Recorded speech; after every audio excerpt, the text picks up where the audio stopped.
It is the night of the Savior's birth.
Microphone check 1, 2, 3, 4. We're here in the home of football and swimming.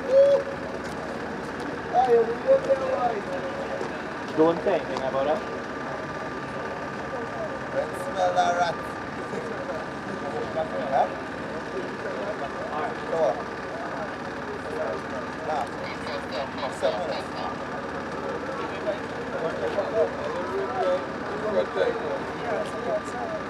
I'm good.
Yo, chicken Brent might break my Brent. Yeah.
This broadcast is brought to you by Shell, Powerade, and Digicel.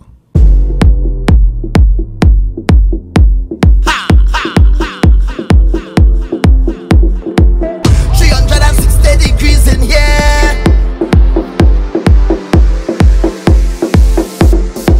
360 degrees, we gone clear. Then we start celebrations, yeah.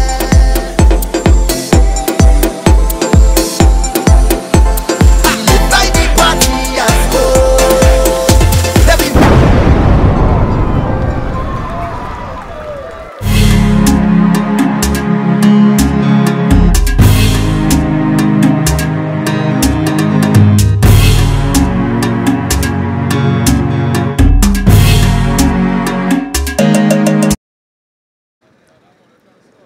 the north-south traffic here on the highway in Trinidad and Tobago as we welcome you to the Atto Boldon Stadium in Vancouver for the Coca-Cola INTERCOL 2017 semi-finals. It is a big doubleheader. Sawa North play against Signal Hill Secondary School and Shiva Boys Hindu College play against Karapachaima East Secondary School. But before we go any further, let me tell you, my name is Hans Devines, and indeed it is my pleasure to bring this great game for you. But here, before we go any further, let's look at the weather conditions. Well, the weather conditions, we had some rain earlier, so we have a 50% chance of rain coming back. It's partly cloudy, humidity at 73%, and the temperature at 29 degrees Celsius. Right now, as always, I welcome Crystal Cunningham joining me. Never mind the weather today. 4 teams will take the field in today's semi-final in this Coca-Cola INTERCOL action right here on Sportsmax and CNC3. Once again, I am Crystal Cunningham, and with me, my student guest host for today. Hi, hello, welcome. What's your name, and tell me what school you're from? Hi, my name is Khalifa Sempa and I'm from Sawa North Secondary. All right, Khalifa, welcome to today's show. Big game for Sawa North Secondary. They're not only the East Zone champions, but of course they are defending INTERCOL champions. Do you think they have what it takes to not only win today's game, but also go all the way to the final? Yes, I think they could win with child balancing, with schoolwork and football. I think that they really deserve it and they could win it again. All right, well, of course, here's to wishing you and your team all the best. And I see that you're wearing a number 6 Semper t-shirt. We have a Brandon Semper on the team. Is it that you all are related? Yes, Brandon Sempa is my cousin and I'm also his #1 supporter after his mom. All right, so I expect to see you cheering on in the stands today. Well, all right, Khalifa, here's to wishing you and your team all the best. And only time will tell whether or not Sawa North has what it takes to really make it to the final, take today's game, or if Signal Hill will provide that upset. Hands back to you. Thank you very much, Crystal. Brent Sancho joins me now. Brent, let's put it into perspective. Where are we now? Well, of course, we are down to the final 4. This is the game that decides who goes on to the final. Of course, Signal Hill takes on San Juan North, and afterwards we have Shiva Boys coming up against. And if you take a look at the road to the final 4, we're down to 4. Yep. Who are going to be the 2 teams left to be here in the finals on Monday? All 4 teams would feel they have a chance of winning the Coca-Cola INTERCOL final. Well, let's talk about our first semi-final that will be played today by looking at the road that these 2 teams took to get here. Firstly, let's look at Sawa North Secondary School, who went up against Valencia Secondary School. Let's talk about this win here, Brent. Well, it wasn't one of the better performances by San Juan North Secondary School. Of course, Valencia, the team that is now officially promoted into the SSFL next year. It was a lackluster performance by the boys from Bookmalatris. Nevertheless, they were able to secure the victory and of course the 2 goals that would have gotten them here to the finals this afternoon. The game ending San Juan North victorious by 2-0 against Valencia. But we must mention Valencia's keeper really did a great job on the day, Brent. Excellent really worth job. mentioning. Excellent job. Walked away with the man of the match. Now let's look at Signal Hill Secondary School. They went up against St. Mary's College earlier this week, and this was the result of that game. Well, of course, the quarter-final games pitted Signal Hill against St. Mary's College. St. Mary's College, one of the favorites to move on to the final, but they were surprised in Plymouth, Tobago. Beautiful Plymouth, Tobago, may I add. A game where St. Mary's College never got going. Signal Hill Secondary, of course, stayed sturdy, defended well, and was able to eventually come out 1-0 victorious. A goal in the 82nd minute, sorry, which seen them here now into the semi-finals. Well, let's come to today's game. San Juan North Secondary School. What are their strengths and weaknesses moving into today? But when you talk about San Juan North's strength, you talk about their midfield and defense compactness. Look out for Perus, a very active player in the middle of the park. He was very lively against Valencia. And of course, defensively, it's led by Thomas, who's been a stalwart for them at the back. Those 2 departments in particular have been very efficient and very strong for San Juan North. And when we look at Signal Hill Secondary School, champions of Tobago, what can we expect? Strengths, weaknesses? Well, when you talk about Signal Hill, you talk about the ability to withhold pressure and withstand pressure. They have 2 good outlets in Frank and Holford, who got man of the match against CIC. And of course, in terms of Signal Hill, today is all about making sure they can absorb the pressure. But one of the concerns I have, Hans, is San Juan North Secondary School and the opportunities they created against Valencia. And of course, they were not able to capitalize on the amount of opportunities they created, particularly their 2 stalwart players in Semper and Boyce. Both players getting a collective amount of chances on goal against Valencia. They cannot afford to miss the amount of chances they have missed against Valencia here today in this semi-final, as they will pay dearly for it. They created endlessly throughout the 90 minutes. We mentioned, of course, the Valencia goalkeeper getting man of the match, and rightfully so, but some of the chances were straightforward stuff, Hans, and they can't afford to miss these kind of chances here this afternoon. You know? Well, the last time they played, Sawa won 3-0. Brent, any predictions for this game? Well, I would think San Juan North would start as favourites here. Of course, as we mentioned, Signal Hill Secondary relegated already out of the SSFL. They have nothing to play for. San Juan North possesses the types of strengths that would cause Signal Hill problems. Boyce and Semper have to be on their A game here today and score the opportunities that they get. But I predict San Juan North should come out with this one. Well, as you all know, they are the defending champions, so time will tell if they can repeat it once again. But before we go any further, let's show you this all courtesy Shell. We have had many winners over the past few months in the Secondary Schools Football League, from Tobago to San Fernando. Here are the winners. 2017 boasted some of the most fantastic goals, nail-biting games, and talented players. We commend the schools that participated and salute the winners of 2017. The premiership title went to the Lions of Presentation College San Fernando. They racked up the most points on the table and came out victorious for their efforts.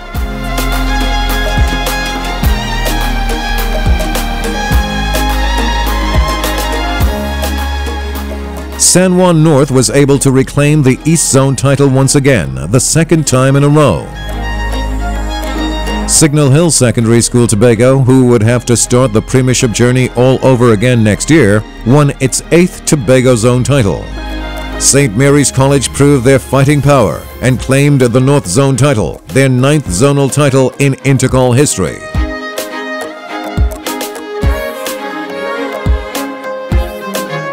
Karapichaima East Secondary held on to the Central Zone title for another year straight. With their eyes on the prize, the boys at Shiva Boys Hindu College proved their worth and won their 2nd South Zone INTERCOL title ever. With only one piece of the puzzle missing, It's left to be seen which team will emerge as the Coca-Cola National INTERCOL Champions 2017.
This is the Coca-Cola INTERCOL semi-finals here on Sportsmax and CNC3 as we get ready for two big games that will bring us closer and closer to the INTERCOL finals on Monday. Joining us right now, Stephen Clark, manager of Sawa North Secondary School. Now we know the students are in the middle of exams. How do they manage around this time, Stephen? Good afternoon, Trinidad and Tobago. Good afternoon to the international audience. Exams. It's a very difficult time for them. Just today, a lot of the team members, they had exam this morning and they had to miss the afternoon session of exams just to be here.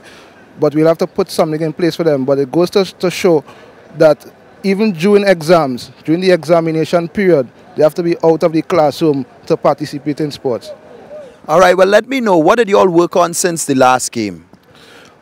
Since the last game, we just worked on getting these strikers to be a little tighter. We know they had some problems against Valencia where they missed a lot of opportunities.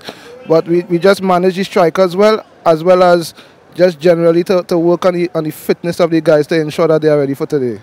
Well, we know finishing is of critical importance. If you all are to win this game today, you all will be playing against Shiva Boys Hindu College in the finals maybe, or even Karapachima East in the finals, right? Do you all think you all can repeat the same feat as last year? Of course, Hans, of course, of course.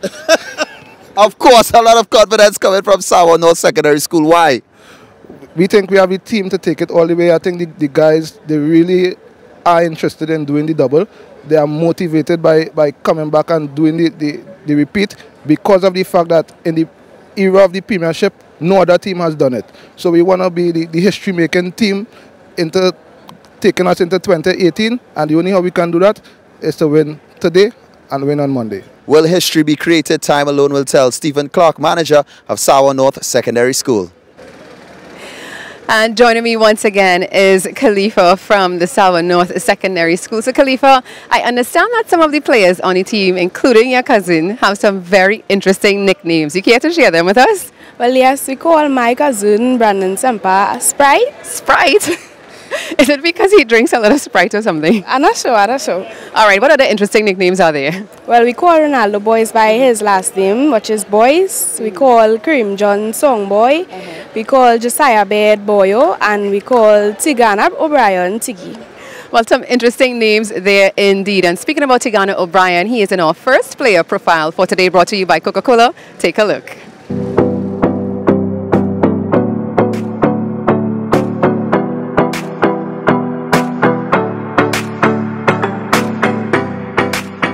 I knew football was my passion at the age of 8. I played football with Jabberty throughout my life. So my major goal I set for myself this season is to focus on scoring as many goals as possible. After training here, I could just go and do personal training like run on my hill. Well, every game I like to sit by myself in a corner and listen to music and play games on my phone. My expectations for my team this season is to stay calm and just play football. What I expecting to do for SSFL 2017, well, as I said before, score as many goals as possible. Well, I feel excited because the SSFL 2017 will be a hard one.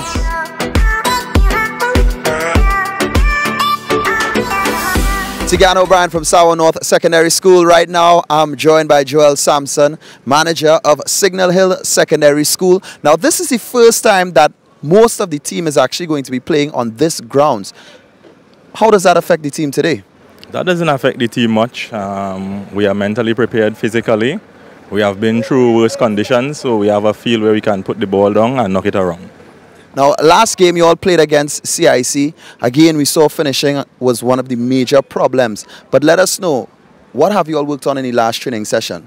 All right, well, we've worked on our attack play, basically getting the wing backs involved in attack, so that will give the forward some sting to it. So, you know, we're looking to move forward and see how much goals we can score today. All right, well, we look forward to that as well. But Mr. Sampson, in terms of support, you all are in Trinidad right now.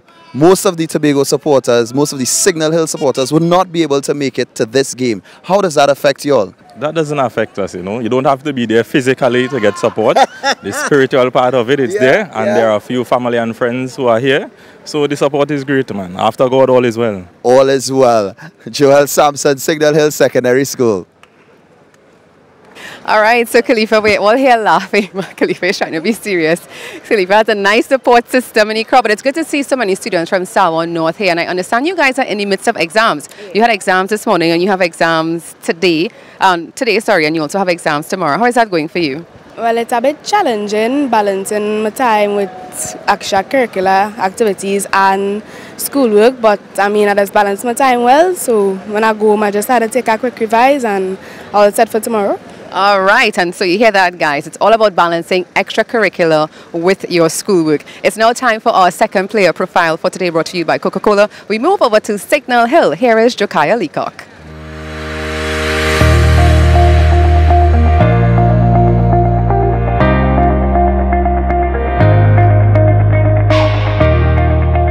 I started playing football at a young age, at 4 or 5 years old, at a young one.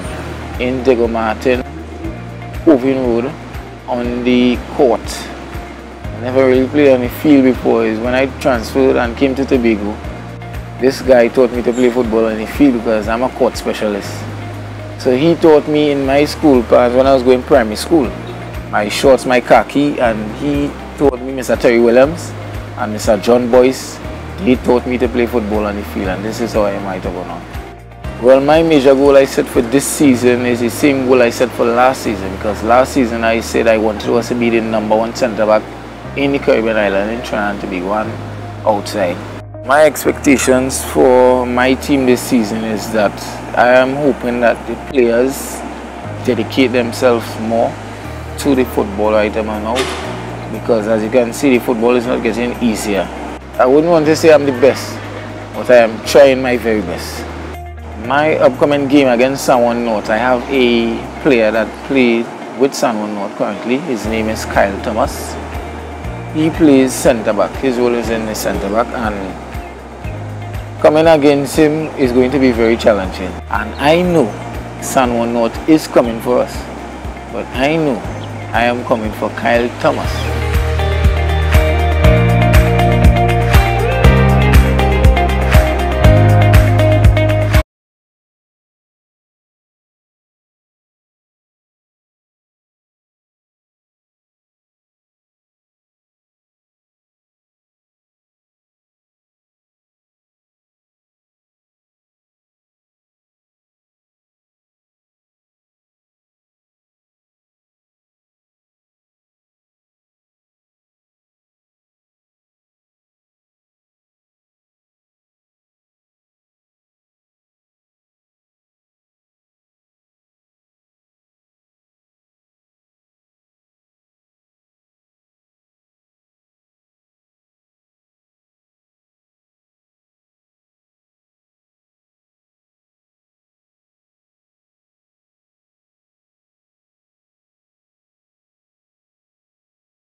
Well, good afternoon and welcome here once again to the Atto Bolden Stadium in Couva, the home of football, as we await semi-final number 1, the Coca-Cola INTERCOL 2017 San Juan North coming up against the Tobago champions Signal Hill Secondary. It's Tobago versus East in what should be an epic encounter. There are some of the supporters of the San Juan North Secondary School. Of course, I'm Colin Murray, and alongside Brent Sancho. And Brent, interesting game. Interesting in the sense that I think the Signal Hill team, they have done very well to reach this far.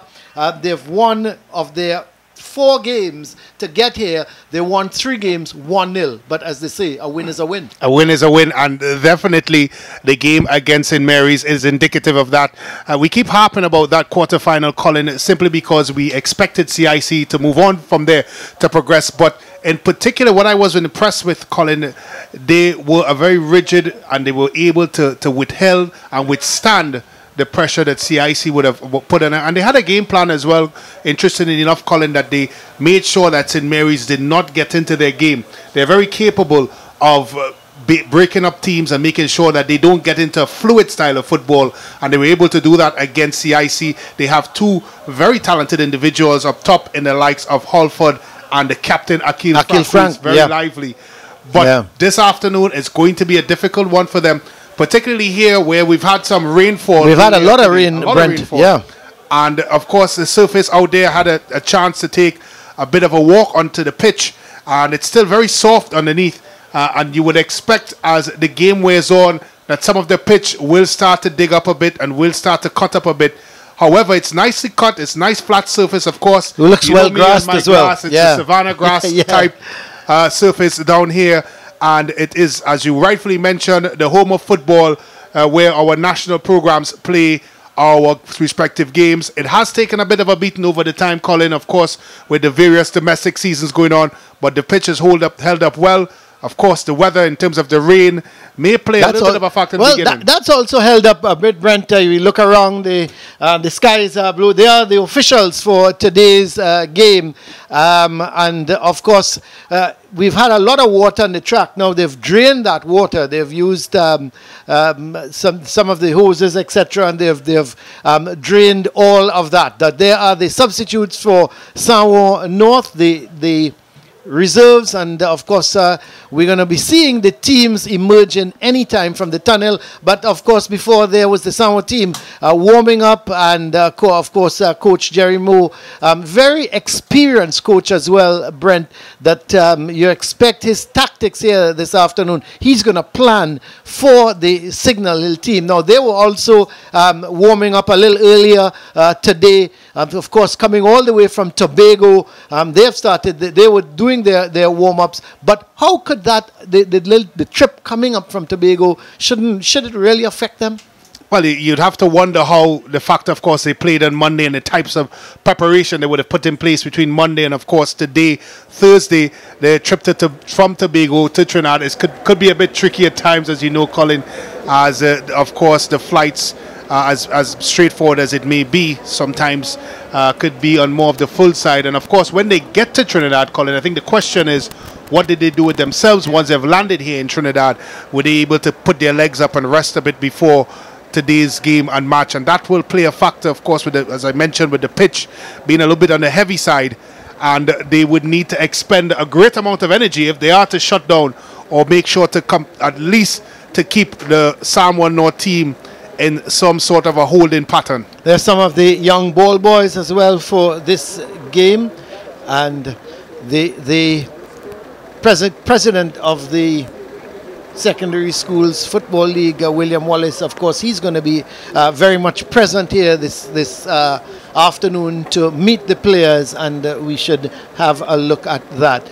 But we're going to have a little look here at, of course, this national quarter-final, the game there between St. Mary's and Signal Hill. Brent, there is the header coming up, and goalkeeper Holder did all he could. Well, it's a very unfortunate for Holder. He's had an exceptional season for St. Mary's College. Of course, he was man of the match in one of our games. It was a very hard and bumpy surface. Of course, he held on to the ball, but I was very concerned when I came into the game, Colin, and of course, seeing the nature of the dirt in front of the goal. I think once Holder hit the ground, it was very difficult for him to hold on to it, and eventually it slipped out of his hands. There's a nice shot of the aquatic centre just off to the left of us here at the Atto Bolden Stadium. But let's have a look at the teams coming up today. First, we'll deal with Sanwo North Secondary School. Of course, Shondal Bayer in goal. There's Cameron Brewster, the big threat up front, Semper.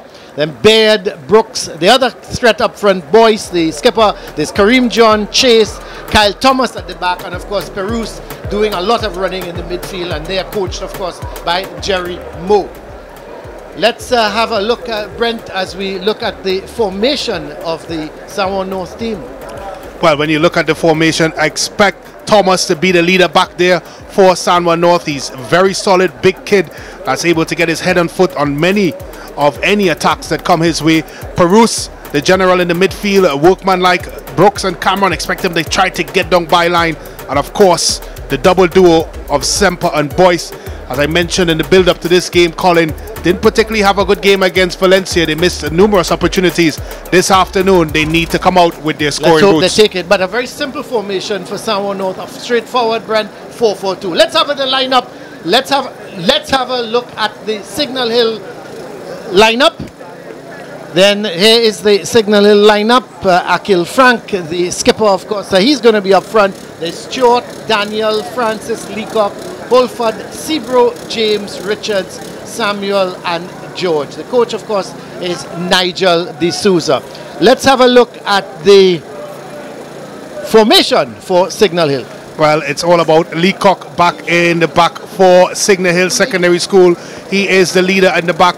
The Richards, Holford, and Francis. I expect Richards and Francis in particular to hold the fourth for Signal Hill and anchor the midfield. And Holford will be an outlet, particularly he likes to hang out on the left-hand side. Akil Frank, bags of energy and bags of skill as well. he will be the lone man up front. Expect him to cause danger for the San Juan North back four. Yes, so there is the two lineups for the teams, the formation. All we need now is to await the teams that are coming out. The San Juan North, of course, their bench, and we'll just await. The team should be coming out very, very shortly. And here they come. The officials are leading the teams out, and there comes the officials, followed by the two teams. Of course, Signal Hill in the yellow and green, or gold and green, and San Juan North in the all green strip.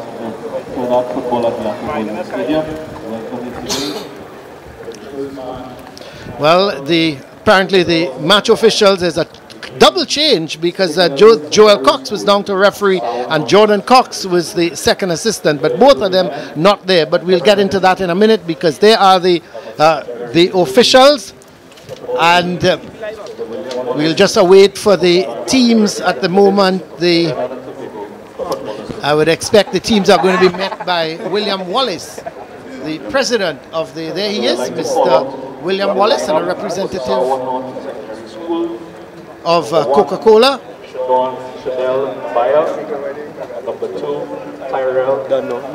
So the president of the secondary schools meeting the players, the officials of course, and followed by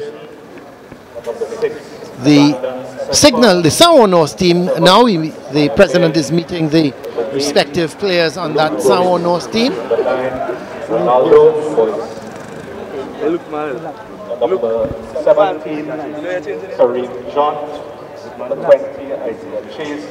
Number 21, Kyle Thomas. And number 22, Tanya Bruce. Starting for Signal Hill. So there is the president of the secondary schools. He must be very happy with the season. And here are the players now exchanging greetings with each other. First they meet the match officials. Number 7, Akil Holford. And number 13,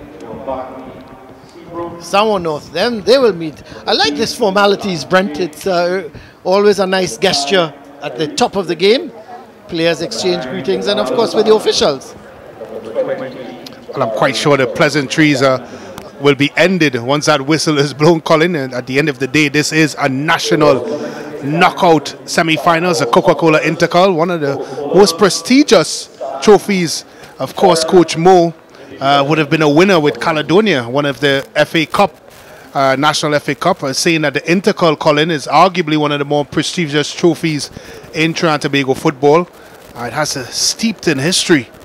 When you talk about INTERCOL and teams of back eras and the importance placed on this particular trophy, I'm very sure that both teams, San Juan North, of course, are favourites here because they are defending champions. So they are the officials. Nicholas Murray, the referee. There's Glenn Charles, Nicholas Glowden, and of course the fourth official, Kern D'Souza. So Kern D'Souza, the officials. So we're just about getting ready here for the start of the Coca-Cola INTERCOL National Semi-Final number 1. It's nice and sunny now at the Atto Bolden Stadium. Of course, earlier this afternoon, say at around 2 o'clock, it absolutely poured with rain here in Couva, Trinidad. And we were a little bit concerned that if this rain kept on, the game could have even been in jeopardy, the sort of rain that was falling. But the afternoon has brightened up beautifully, and it's really nice sunny conditions. Nice conditions for football, Brent, because with that rain, as we said, the field is going to be it's going to be a little tough for defenders, them turning, and I would expect the likes of Frank, Semper, and of course Boyce, the forward players, could have a field day. Yeah, they could have a field day. And Signal Hill, one thing that is definitely a stapler with their performances, Colin, they don't throw a lot of numbers forward. They're not a team that throw caution to the wind. We have seen many times in this competition where teams attack with 6 or more players, sometimes 7 and 8. Signal Hill in particular, they go through the likes of Halford and Akil Frank and hope that they could produce something for them. So San Juan North will have their work cut out for them here this afternoon if they are to create chances, because Signal Hill is very happy with keeping numbers behind the football. Well, it seems that San Juan North is going to take the touch off, and we're going to just await on referee Murray's whistle to start this semi-final number 1. San Juan North Secondary coming up against Signal Hill Secondary in a game in which San Juan North are the favourites. We're just awaiting the whistle now to get this going, and here we go. Immediately San Juan North trying to get that ball forward, but it's Frank. Good tackle there. Winning the ball is Sebro. Sebro playing a good ball inside, but a little too far ahead of Holford. But this is Holford now in possession. Gives it away. Picked up here in the midfield by Brewster. This is Boyce. It's a difficult ball. Well intercepted there by George. So the couple of early passes going astray. And again we see one. That's not a bad ball. I thought it was aimed at Semper. Eventually Semper got it. Here is a shot that, in fact, it was a shot that turned out to be a pretty good pass to Ronaldo Samuel. Yeah. Talk about being ambitious, Colin. But it turned out if Samuel could have controlled it, he could have very well been in on the defense. He must have played the lotto today, Colin, and won.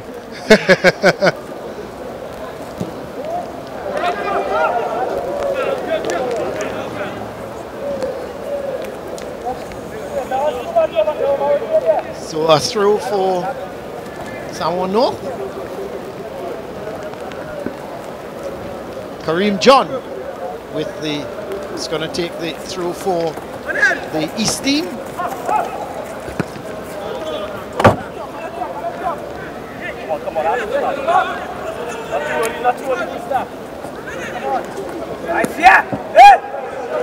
Semper with the long throw.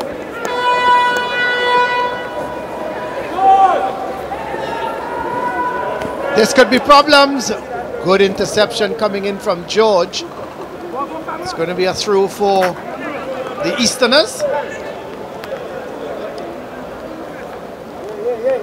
Semper is going to take the long throw again. Of course, there is goalkeeper Devon Daniel trying to. The sun is out in all its glory, and you could see him just has his hands above his eyes, because that ball, good long throw again. It goes back to Semper, getting it inside one time, but this is Frank. Sebro gives it away. That's a poor clearance. Poor clearance by Stewart, and an equally poor shot coming in from Brooks. So both teams not settling yet, but of course we're just coming up to 3 minutes of this game. So both teams getting acclimatized to the conditions, the bounce of the ball,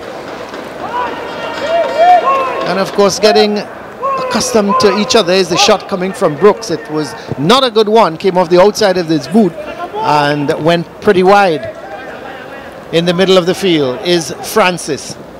Francis gets it, of course, to George. George looking to get Jelani James going, but it's going to be a throw. Throw coming into the hard-working Perouse in the middle of the field. He gets it to John. John looking to get it back to Perouse. In fact, didn't get it to Perouse, but it came off a deflection of Francis. This is Thomas to Baird. The two stalwarts at the back for San Juan North. He's looking for Boyce, but the ever-present Leacock is there. He's a good, solid defender at the back for Signal Hill. He is a man mountain back there, Colin. He's one of those type of defenders you don't want to meet after 6 o'clock in the day, Colin. Well,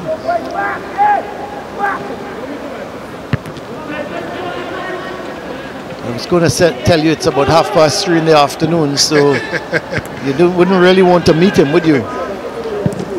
Yeah, he's a tough tackler. He doesn't get himself in many, but when he goes in, you sure know that he's there. This is Baird looking for, of all people, Semper. Semper was making the run, just trying to put Leacock under some pressure.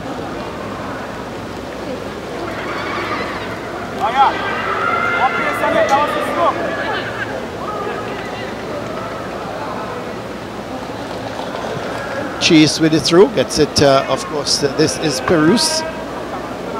Good ball out wide, is Cameron to John. What a good ball from John.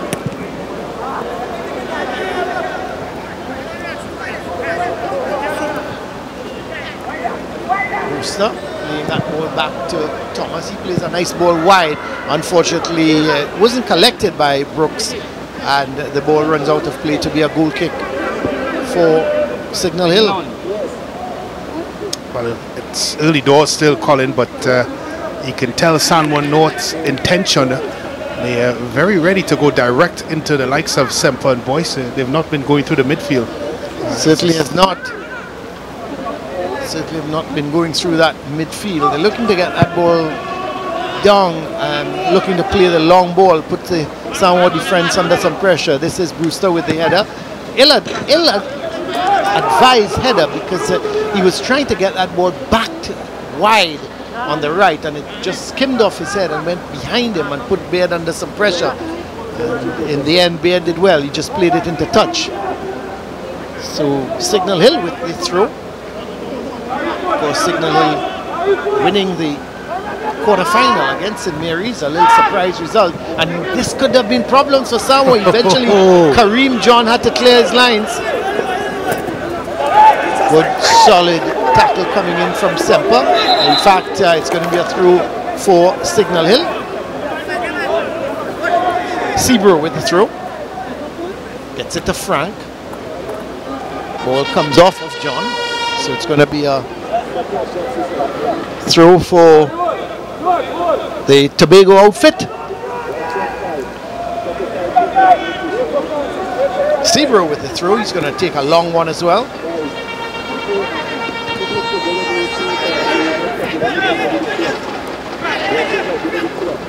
Well, this is one here, but cross. That's a good interception coming from Francis.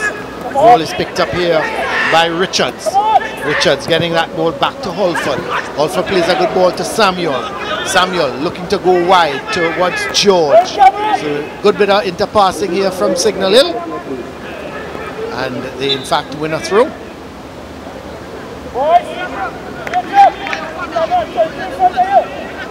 There is Jabari George.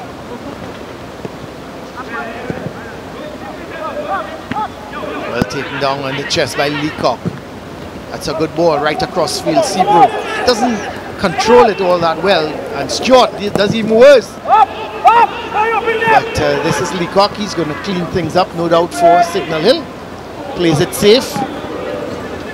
That's one of the things Signal Hill have to be very wary of. They can't afford to be sloppy. They have the predator type players of Boyce and Semper in particular, who feed off and thrive off of those types of errors. It's important they stay in song and always look for safety first. Long ball looking for Ronaldo Samuel. It's picked up in the defense by Thomas. He plays that long ball looking for Boyce. This could be problems. Oh, he's having the shot, and I thought he was snatching at that, Brent. He could have settled that ball a little bit. There was Semper inside. He may have settled it, or he may have gone forward with it, but he decided to go for the shot. Well, we talked about a direct ball. Thomas with a lovely ball over the top, over into Boyce's stride. He had the chance to take a shot, but he preferred to snap at it, and at the end it was woeful by Boyce. So this is Richards, but he gives it away to Boyce. Boyce, in fact, he turns around and he gives it away to Francis. Still Francis, he does well, gets it to Holford. Holford looking to get Frank going. Can he get to this? I think it's going to run out of play. It does run out of play. It's going to be a goal kick for the guys from San Juan North. Coming up to the first 10 minutes of this game. No real chance for either team, and not much goal mouth action as well, Brent.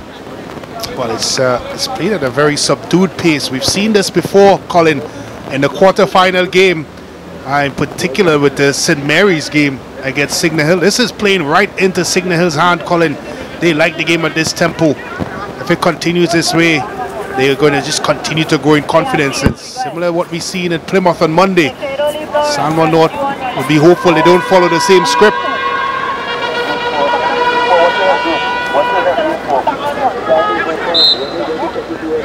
Foul there committed on James. So it's going to be a free kick for Signal Hill. A free kick in a good position, you have to say, because if they can get this ball across the goal from maybe Josiah Leacock to run onto it, it could create some problems for the San Juan defense. Here's the free kick from George, and there comes at the back post. Back, header. should have done better. Header coming from Jabari Francis, but he was never really powering that header. He was always backing away, Brent, and it caused probably he never was able to get that powerful header in.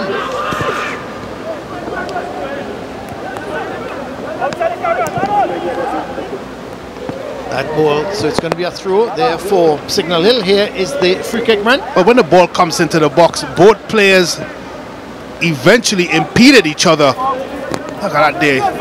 Had enough time. They could have even possibly taken it on his chest. And at the end, the outcome was a disappointing one for Signal Hill. That's a half a chance, Colin. Yeah, you have to say it's a half a chance, but always difficult because Francis was backing away all the time.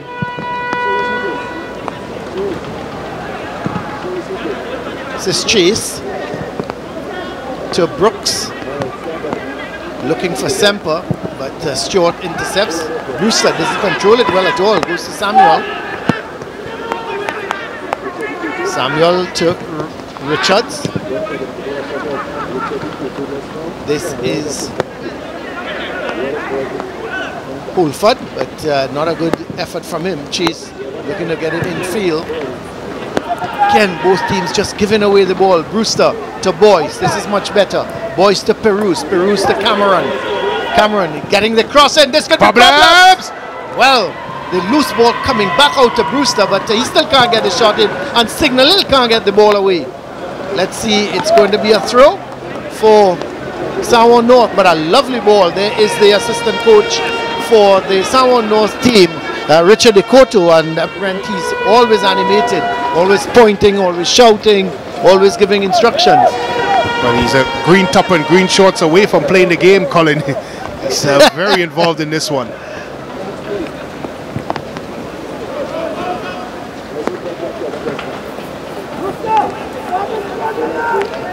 Yet another throw for the guys from San Juan North.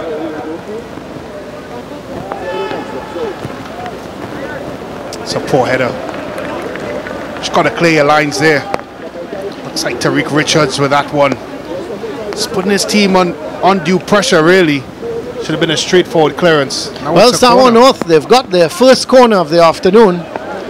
And let's see, the tall guys at the back, they've come forward in Kyle Thomas.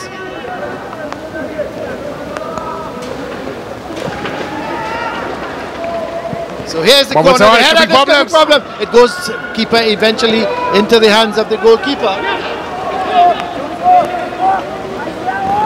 So could have been problems there. The back header, of course, never was going to get power onto that. Really what they were hoping for was more placement than anything, and trying to catch the keeper off his line.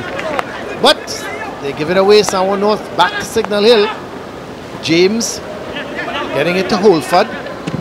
But good strong tackle coming in from Chase. The throw taken quickly to Samuel. This is Samuel, this is problems. Oh my word, it comes off the keeper, goes to Frank. He's being harassed there. Eventually, good bit of work on the part of Kareem John, but Frank fights back for the ball. Eventually, it's cleared, and it's going to be a throw for Signal Hill. one thing's for sure, Colin.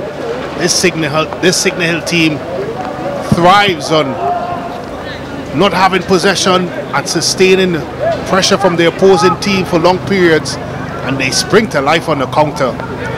Good long throw from Sebro, and they win it back. This is Sebro with the cross. This could Looks be like he's problems offside. again. And the ball headed away. No offside flag going up. And in fact, Thomas had to be there to head the ball out of play. Here it is again there, Colin. James finally nicks the ball away. Good keeping. That's a very good save there by Bayer. We've seen those scored before. Bit of skill here by Akil Frank. There's the one into the box there. Tell you, if he missed that one, Thomas would have been lights out. That's good defending. So the corner, it's going to be taken there. Sent in field. Turned by Stewart, but he turned actually by Richards, but wasn't getting the shot away. Let's see. This is Holford. He's looking for the shot. You could see him angling for that shot, and of course it goes wide. And in fact, it deflected. So it's going to be a corner. So Signal Hill putting some pressure now. 15 and a half minutes gone here. Still, it's Sanwan North, Signal Hill North. Goalless encounter thus far. So the corner taken short. Holford trying to get possession. It in fact goes to James. Loose ball picked up by George. What was that? Wow. Not sure how to describe that one, Brent. All I can say, it goes high, way over the goal post, and it's going to be a goal kick for Sanwan North. You're looking at the Sanwan team, Brent, and so far, what I'm not seeing the fluidity in their team. They're not controlling the ball, getting their passing game going. And I think that's because Signal Hill isn't giving them the opportunity to do that. But here's Cameron. Again, you could see him being closed down early. Perus with a shot. Again, not a handsome one. It goes wide. Goal kick for Signal Hill. Yeah, just to add on your point, Colin, you're correct. I think one of Sanwan North's biggest problem is the tempo they're trying to play at. It's a bit too slow. And they're allowing Signal Hill the opportunity to close them down. You need to pick the tempo up a bit more. Players are taking unnecessary touches with the ball, and instead of making a pass in the first time goal, they find themselves making after 2 and 3 touches. This is Sebro for Signal Hill. Oh, what an awful ball. He tried to play in conditions like this, Brent. There are times you just cannot afford to play the ball in front of your colleague, because what is going to happen in front of your teammate, it's going to run away from him, as we saw there. You've got to sometimes play to actually at his feet. It's a good tackle coming in there from Boyce. No goals yet here at the Atto Bolden Stadium. See a player down. Looks to be Stewart. Darian Stewart. Holding his knee actually. Right, that's sort of a good sign. Yeah. Well, he's only holding it. He seems to be trying to move it around. Yeah. You can always tell when a player is familiar with an injury, Colin, and it's not a new injury. Particularly their mannerisms when they're on the floor, and it's something that they've dealt with before. They treat themselves. They try to treat themselves correctly. When it's something new, they gasp for that magic spray. But I think Signal Hill Senior Comprehensive will be very satisfied with the way things have gone so far. They've not only been able to withhold the pressure that and possession that Sanwan would have had, they would have limited them to very few chances. And I can't even recall really more than 2 shots on goal. Well, the thing is, the last time these two teams met, Sanwan North won by 3 goals to 0, and all the goals came in the second half. So I'm just wondering if the Sanwan team, they know exactly how to just break this team down. So a throw for Signal Hill. It's going to be taken, of course, by the long throw specialist in Sebro. This time he goes short to Frank, gets the return ball. Frank plays a good 1-2, and John intercepted waiting. Finally cleared upfield by Thomas. Semper trying to get to possession. Can't keep it in, and it's going to be a throw for Signal Hill.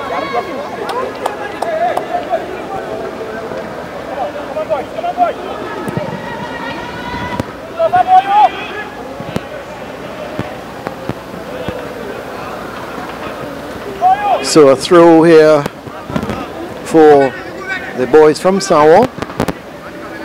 Baird to Thomas. But he gives it away as Signal Hill now mount an attack. Perus looking for Well Semper. defended. Good defending, but it's Brewster. Cameron wide. Intercepted by Sebro, but still Cameron, and I'm wondering if seemed to be a foul, but Boyce has possession and gets it back in field. Gets it to Perus. Perus getting it, of course, to Semper. Semper looking for that shot. Didn't have the room in which to get the shot away. Still Sanwo putting Signal Hill under some pressure as Brewster gets it to Chase. Chase looking for Boyce. Eventually Leacock was aware of the danger of Boyce coming in behind him and clears it. It's going to be a throw for Sanwo North. Well, Leacock looked like he was wondering where his goalkeeper was. Never showed up. Well, I think Joshua James. Well, I think the goalkeeper was right. Had he tried to get there, Boyce would have got there before him. So it was a good decision in the end by Leacock to clear his lines. Chase with the throw. Good defending there, of course, by Richards, but still a good cross coming in, headed away by that man Leacock.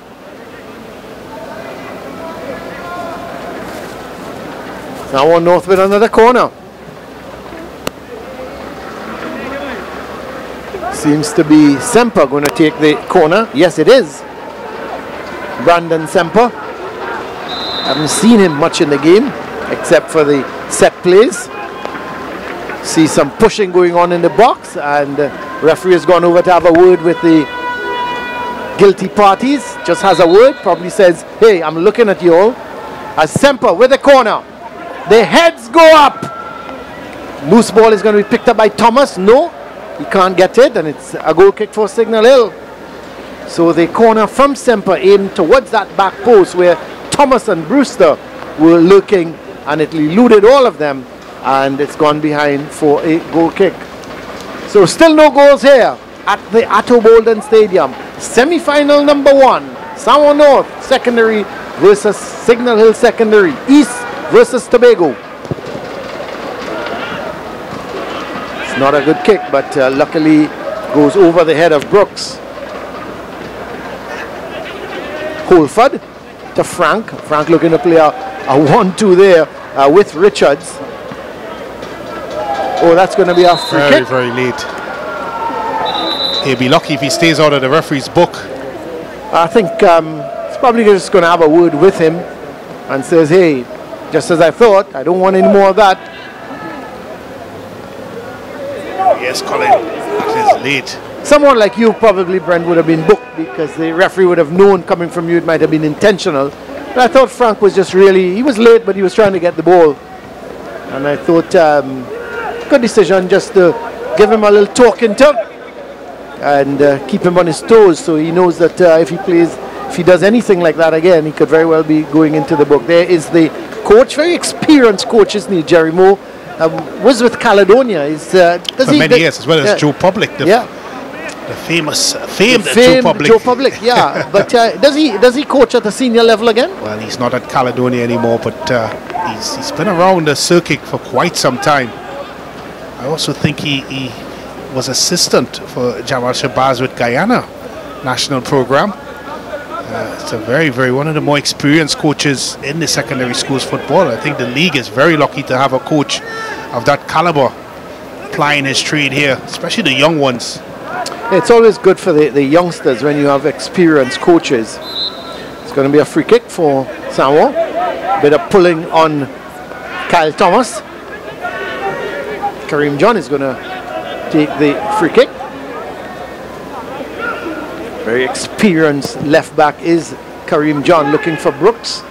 Goes beyond Brooks, and Boyce is going to give chase. But cleared downfield there. That's poor. By James. And in fact, yes, as you rightly said, very poor touch. And Signal Hill will have a throw. Not too sure who George threw that ball to. Seems he just threw it to a green jersey. Must have mistaken the colors there. Nice long ball from John, but looking for Semper. And at the moment, Brent, you look at the Signal Hill team, a lot of the players don't seem to want the ball. You know, as soon as they get it, they're not taking their time, controlling the ball, looking to get that good pass off. A lot of one-touch plays, and so far they've not been able to keep hold of the ball, and that's the problem. If you don't have the ball, you can't do anything without the ball. Oh, this is Frank. Now he's one of the better players, but unfortunately for him, he eluded the man, but just couldn't keep the ball in play. Have a lot of time for Akil Frank. Very skillful player, good dribbler. He's not just a captain, Colin, he's also their main offensive threat. And sometimes he's their only offensive threat.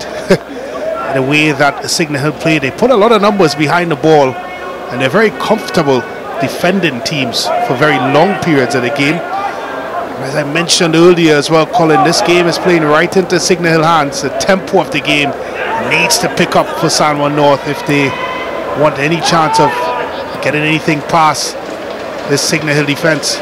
But again, Brent, we see them just giving the ball away. There's Holford.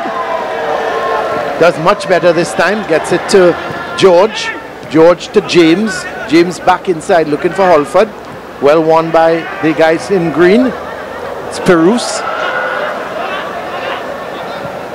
Plays a good ball to Semper. Semper looking for Boyce. It's a poor pass. And again, look at that. No control. It would have been much easier had Richards just control that ball, bring it down, and look to make a positive pass. But this is James, Jelani James, trying to get Frank away. And Frank is away. This is where he's dangerous. He's looking for the shot, has the shot, doesn't get the power. Well, that is what we talk about, this Akil Frank. Long ball, he was able to push it beyond the two central defenders. The only thing is you could see him looking for that shot, just didn't get the power behind it, or it could have presented real problems for Bayer, who had a comfortable save in the end. So Signal Hill gaining in a little bit of confidence. They're still just giving away the ball far too often and far too easily. This is Brewster as well, gets it to Cameron, but he's immediately put under pressure by Seabrook. And that's the thing, from the time the San Juan players get the ball, Brent, the Signal Hill defenders are up on them. This is the long ball. Chance. Look at Aki, look at his movement. He comes across his defender in Thomas, tucks it around him, and it's school racism. There's only one winner in Frank, and he just muffed his chance. That's what he lives for, Colin. He thrives on those types of ball. He's very comfortable with not seeing a lot of action and springing into life in a moment's notice. Semper does well, gets wrong his man. Oh, he does well, very well. Oh, he's twisting and turning. Does he go down? No, says the referee. The referee says that Semper went down on his own. He twisted, he turned, he did everything. But didn't get the... Let's have a look at it. He twists one way, Brent. He goes the other way. He looks like he made a meat of that one, Colin. Looks like something you would do. No, I would. I'm very, very disappointed to hear you say that, Brent. I would have been long gone past the defender. There would have been no time for me to fall. Come on, Speedy old me. He used to call me Speedy as my nickname at one time. That was many moons ago. Many moons ago. I was about to say that was before the moon. Well, it's a throw for San Juan North. Kareem John with the throw. Again, really an aimless ball. Coming up to half an hour in semi-final number 1, the Coca-Cola National Intercol semi-final. Signal Hill North, Sawa North, or goalless, however you want to call it. But the important thing is we haven't seen any goals.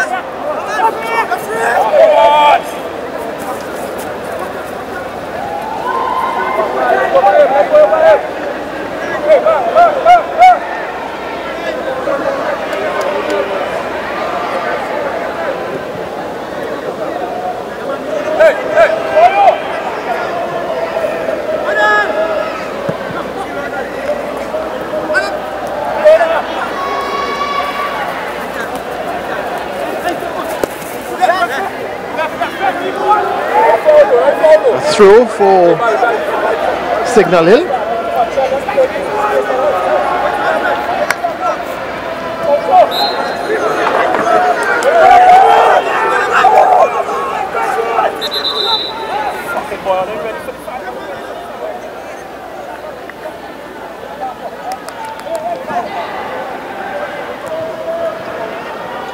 Nice long ball there. This time Frank still not able to keep it in.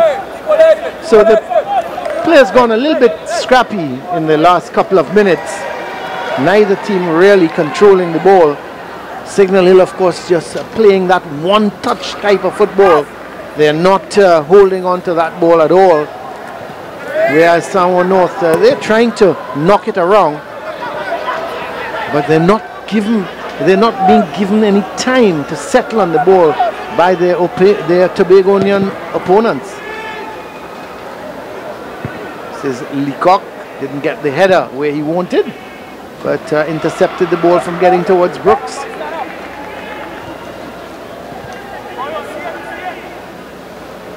Throw in for Sawa North. Of course, Kyle Thomas is going to come with that long throw of his.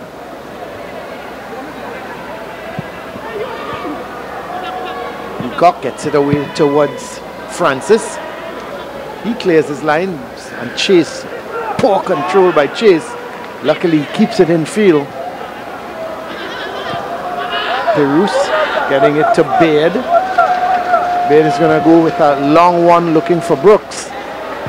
But George is there. Gets it to Holford. Holford playing that ball towards James. Holford making the run, but the loose ball picked up by Samuel.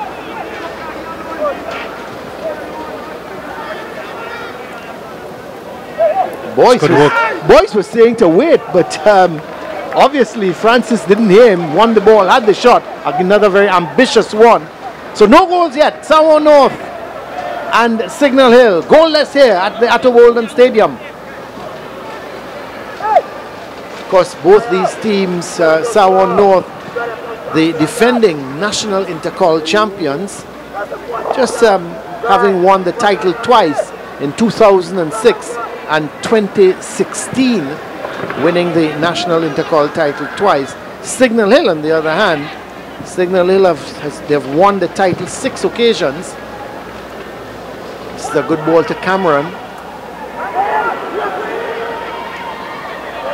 Oh, Cameron turns his man nicely. Let's see the cross. Good looking cross just over the head of Semper. And bang downfield by Holford. So Signal Hill, having won the tournament, the national intercol title, on 6 times in 1982, 87, 88, 89, 95 and 2010. They were the dominant force between 82 and 89, winning it 4 times. A certain player in particular, Colin? Well, there was a gentleman in that era, I think his name was Dwight York. And of course, there was also Colvin Hutchinson who played. This could be trouble. He's got to finish here, Colin. Oh, the keeper does well, and it goes into the no. Oh my word! There was Boyce. He was well away. Talking about Dwight York, we thought he might have finished like a Dwight York here. He drew the keeper, had the shot. Keeper did well eventually, but here it is, Brent. Well, it's a blunder. He gets around Leacock with ease, just to tuck it in the back of the net, and again makes a mess of it there. Look at him, counting it on the goalkeeper there. Boyce tries to open up the hips, The goalkeeper does well to stay strong.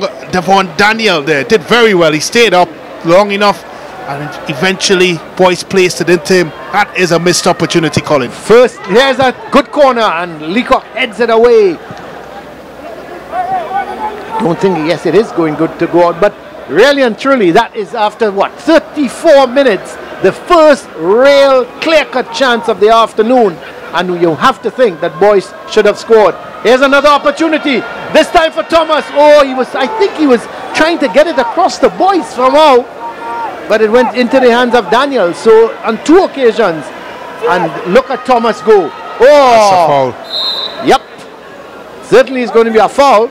And the referee is taking out his card. So he has given Kyle Thomas a yellow card in minute 36. Well, Thomas only has himself to be. Look at him. He slows up before he tackles his man. Just needed to. He caught up with him, Colin. And then eventually he just takes that stutter step right before the challenge. And eventually he made himself late and found himself in the address book of the referee. So the first booking of the afternoon going to, there is the confirmation, Kyle Thomas getting the first yellow card of the afternoon. Of course, the man he fouled is still grimacing in pain, Akil Holford. It's goalkeeper Shondell Bayer just making sure that his defensive line is well set. Frank with the free kick. Back comes Frank. Kareem John does well. Keeps it in play. Semper trying to get the better of Stewart. Boyce intercepts. Semper. Oh, he turns beautifully. He's got Brooks on his outside. Just ahead of Brooks. But let's see. Oh, he goes past his man. This is a real chance. My word. Great defending again by Leacock. But Brooks should have done better. He got round his man. The initial pass from Semper Brent was just a little too far ahead of him. So he had to get around the ball, try to get it back in. Here it is. Well, it's a good skill there by Semper. Look at it. Losing 2 men. Pulling it over the foot there. And eventually laying it ahead of Brooks, a little bit too far.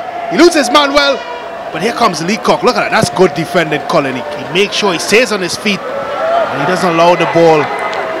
Good corner. Good corner there coming in from Semper towards that far post where Thomas is there.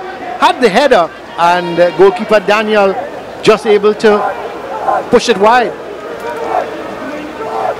Tell you what, Samoan North, they're going to have to ask themselves, how many of these chances do they need before they put it into the back of the net? They can't continue this way. Good corner again, but well headed away.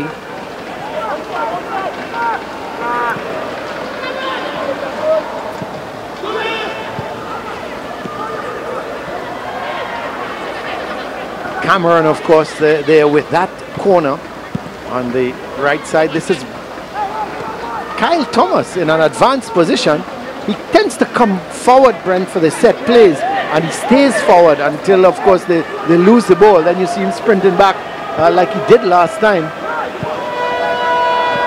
So this is Thomas. Oh, he's banged it. Oh. Well, he's banged it across the face of the goal, and Daniel had to be alert. It came off the hands of Daniel and went over the bar. Now I thought he was going for more of a delicate chip.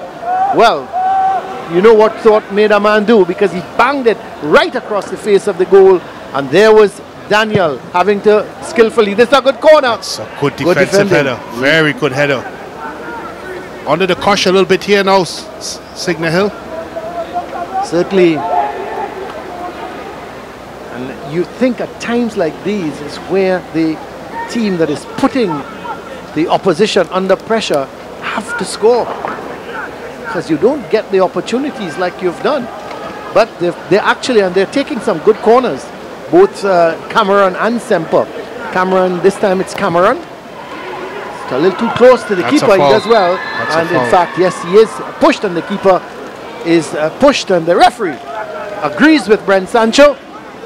and he's given a free kick to Signal Hill. That doesn't happen very often, Colin. The referee agrees with me. Well, I didn't want to comment on it, but I prefer it that as way. As much as you say it, I will agree with you. I prefer it that way, Colin. Most times I'm right. Oh my word, here is Samuel in a tussle. Oh, is that a foul? No, says the referee, shoulder to shoulder, and Signal Hill in fact get the throw. It's going to be Giovanni Sebro. Gets it to Frank, turns nicely with it. Now I thought that ball was a crossfield ball heading towards George. It was intercepted by Richard, but eventually it goes to George. This is Brewster. Woo! Woo! That is a tough one. That is a flying one coming in there from Josiah Leacock, and he's going to get a yellow card. Well, easily. I think that wasn't a tough decision. There he goes. Whoa! Woo! Well, you talk about being late.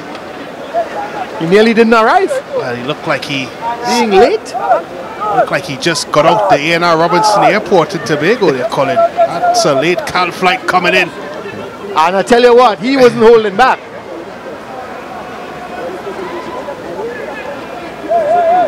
But he has been a stalwart at the back for Signal Hill Secondary. It's to clean up things again. Cross ball headed away by Leacock.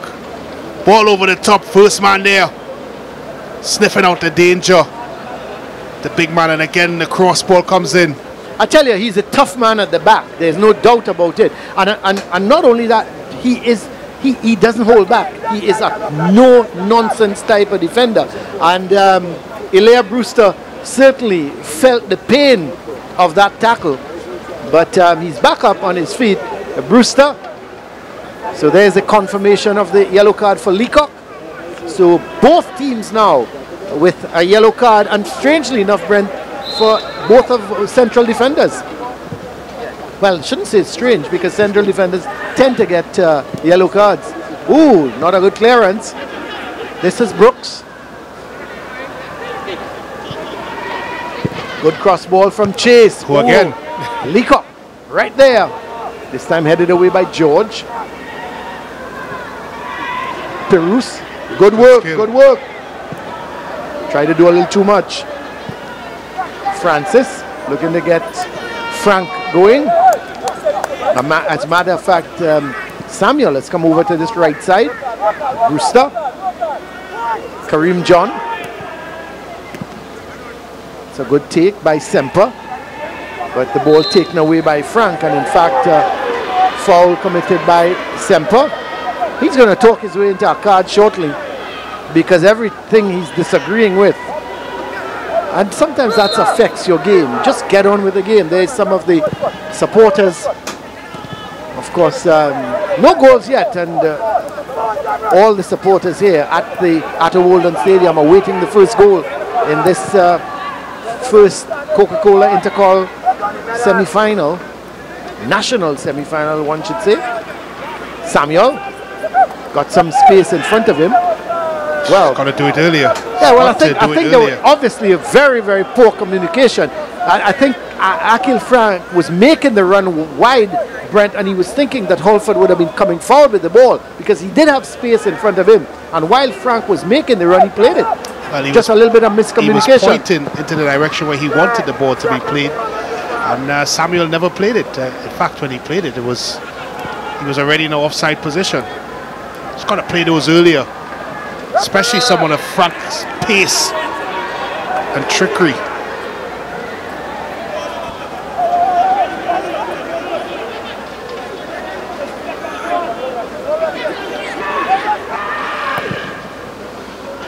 There's the free kick. Brooks trying to flick the header inside. The shot comes from Perouse, of course. A little bit of a deflection, so it's going to be a corner for Samoa North. Cameron with the corner. Tyrell Cameron.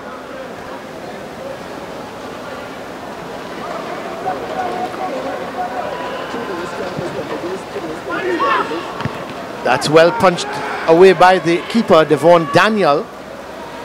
So we're into the final minute, and we understand there's going to be a minimum of 2 minutes added on time.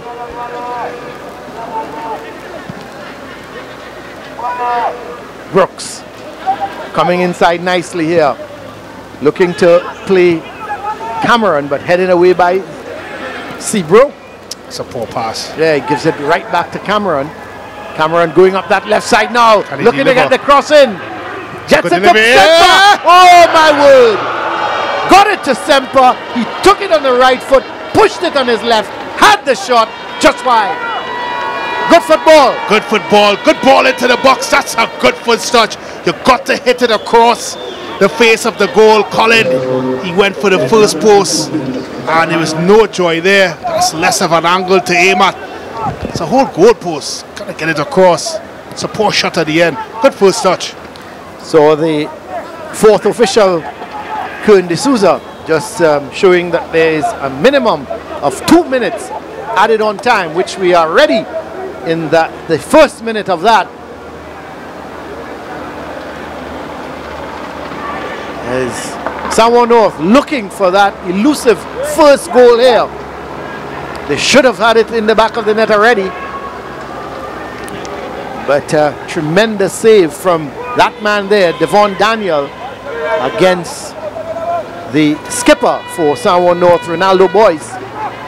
He should have done better. He's an experienced campaigner. Chase, being chased by Frank.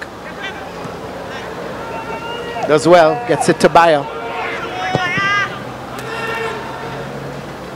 Bayer looking to hit that ball. This is Boyce. Boyce on the run. Picked up here by Leacock. And in fact, the loose ball goes towards George. And let's see, is it going to be a corner? Yes, it is. So a corner here in the last 30 seconds of this first half. And you've got to think, this is the last opportunity for someone to at least try and take this lead. Semper taking the corner quickly. Gets it in. Headed away by Leacock. Back to Semper. It's another bite of it. Looks to take it around the player. Who else? Leacock is right there. So a throw for the guys in green. Defending INTERCOL, defending national INTERCOL champion, Samoa North. Trying to get that goal in the final minute. It's not a bad ball. Well. It's got to finish. Eventually, there is the whistle signaling the end of the first half. A goalless first half, a couple chances, but really and truly not much goal-mouth excitement. Hey, not at all. It's been a very slow-paced affair so far, just the way Signal Hill likes it. Not many chances in this one. The one or two clear-cut chances was left up begging by San Juan North secondary. But give credit to Signal Hill. They've stuck with that game plan, Colin, that they've brought over from the quarterfinals against St. Mary's. And now they find themselves at 0-0 at the half. Well, it's 0-0 here at the halftime. Samoa North against Signal Hill, the semi-final number one here in the Coca-Cola National INTERCOL semi-final. Let's have a look at the stats, Brent. Well, the stats is indicative of what we've seen so far. 10 goal attempts. Not a lot of those are on target. Look at the corners, Colin. 6 for San Juan North, 2 for Signal Hill. Total dominance by San Juan North. I would suggest that the possession chart would have said something like 80% San Juan North. I would have thought 75-25 in possession. But that's the situation. We're at the half here at the Atto Bolden Stadium. It's San Juan Secondary North, Signal Hill Secondary North. We'll take a break and come back.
Thank you. And welcome back here to the Atto Bolden Stadium. We are at the half time, and it's Sanwo North Secondary North, Signal Hill North, a goalless encounter so far. Let's have a look at the first half highlights. And of course, the first real chance went to Signal Hill. Akil Frank with the run. He just couldn't get the shot away. The ball, no power in the shot. The ball was running away from him. He should have gone first post. He didn't. And of course, they couldn't get the shot. Here is a very hopeful one coming in there nice from Jabari. Is more like it. From Jabari Francis. But there's Sanwo on the attack. Good cross ball into the box, just over Semper. That's been the story of the day for Sanwo North. It's been about inches, fine inches and yards, but that is an outstanding save by Devon Daniel, able to keep it out. Semper with a bit of skill, turning his man inside out, passing the ball across to Lukman Brooks, who eludes his man, and here comes Leacock.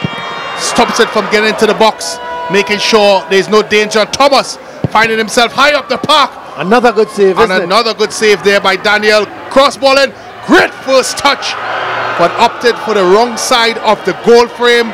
And at the end of the day, Sanwo North are in a predicament here. Certainly in a predicament, but it could be anybody games come the second half, so it's goalless at the moment. Let's go down to Hans Devines on the field. Well, a lot of opportunities in the first half, none of them are complete, but here at the semi-finals, Coca-Cola Intercol, many opportunities to have fun and win great prizes. We want to remind you all, on Monday, the finals, right here at Bolden Stadium. You're going to have iPhone giveaways. They're going to be PS4 giveaways. Voice, our Soca Monarch winner, is also going to be performing. And loads of surprises as well as great football. Here at Sportsmax, we love our team. This next feature, we dedicate to Brent Sancho and Colin Murray. I don't know if you ever noticed, but every time a goal is being scored, you hear the famous phrase, "What a goal." What a goal! What a goal! What a goal!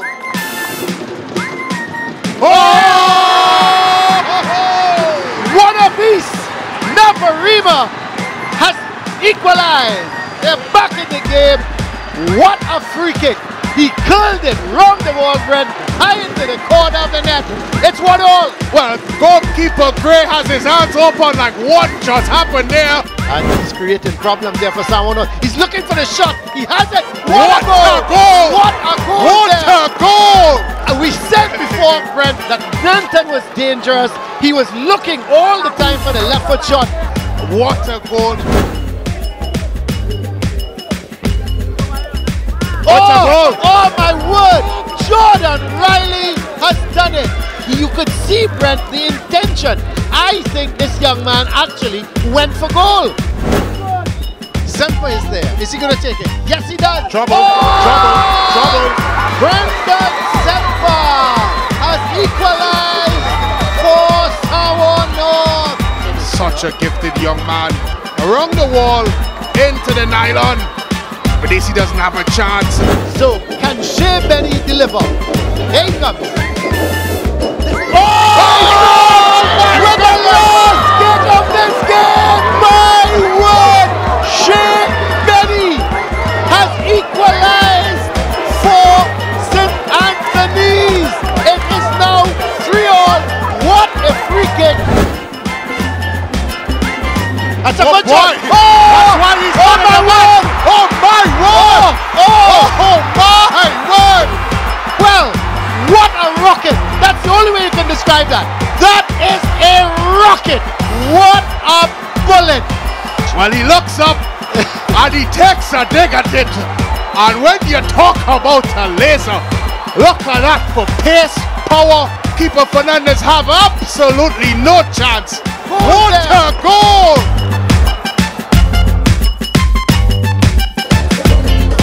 So much is happening around us as halftime entertainment continues right here at the Atto Bolden Stadium. With me once again is Khalifa. Now I saw you in the stand sitting with your schoolmates having fun enjoying the game. Goalless first half. Any thoughts on the performance of your team? I think that if they work a little harder and correspond with each other, we'll be able to score and take this. All right, but do you think the pressure of being the national intercol champs is weighing on them today? I think it's weighing because they're so focused on winning and taking back this title. It has them a little bit nervous, but I think if they relax and just push harder, they'll be able to take it. All right, well, they have 45 minutes to do so. And Khalifa, I know you're not going to know, but there are a lot of important stakeholders who help make the SSFL possible. One such group is the ground staff, without whom the maintenance of the pitches and to the standard that is needed to maintain these games would not happen. In our next feature brought to you by Digicel, we highlight and focus on the importance of the ground staff. There are numerous stakeholders in the Secondary Schools Football League. Every role contributes significantly towards the league's overall success. The ground staff at the various venues around Trinidad and Tobago has one of the most important jobs in the Secondary Schools Football League. They are responsible for the upkeep of the pitches upon which the footballing talent of our young players is honed and nurtured. Well, the importance of the quality of your field of playing football have to be well maintained. And I like the quality that we have here right now because we well maintain the grounds and there's no bad sinks here to damage yourself. The grass is very green and cushiony, so you can play a game, cut well, low and nice. So the more you maintain the place and keep it up to that standard, you get a better game, a better progress, people feel to play on the ground. And then you have a scruffy ground and nobody really feel to play on it. And then you pull more people when your place look decent and up to standard. While the conditions of some grounds leave much to be desired, teams have had to adapt and use that to their advantage. Most of the schools in Port of Spain have decent fields. St. Mary's, Fatima, St. Anthony's, they are decent fields if weather permits. In South, because of the fields, we may have an advantage on them because we train on bad fields. So when we go on those nice fields, the boys, they relish it. There's no really secrets in it, At the end of the day, it's maintenance. If you don't maintain, you will find things will always deteriorate on you. So you always have to be on top of your game. The league continues to improve year after year. Through continued consultation, support and dedication, football fields in Trinidad and Tobago can be of world-class standard, which is of critical importance if we are to produce elite footballers who could stand in the ranks of others globally.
Well, welcome back here to the Atto Bolden Stadium in Couva It's goalless if you now join us here on Sportsmax and CNC3. It's the Coca-Cola Intercol first semi-final, Sour North and Signal Hill.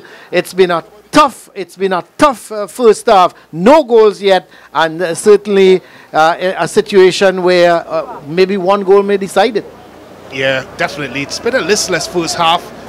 Keep talking about how similar it's been to the quarter-final game.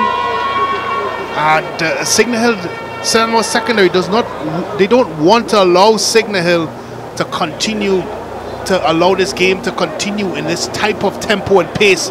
You would hope coming into this half that they would up the tempo a bit, because Signal Hill Secondary, they're very comfortable when they have to defend.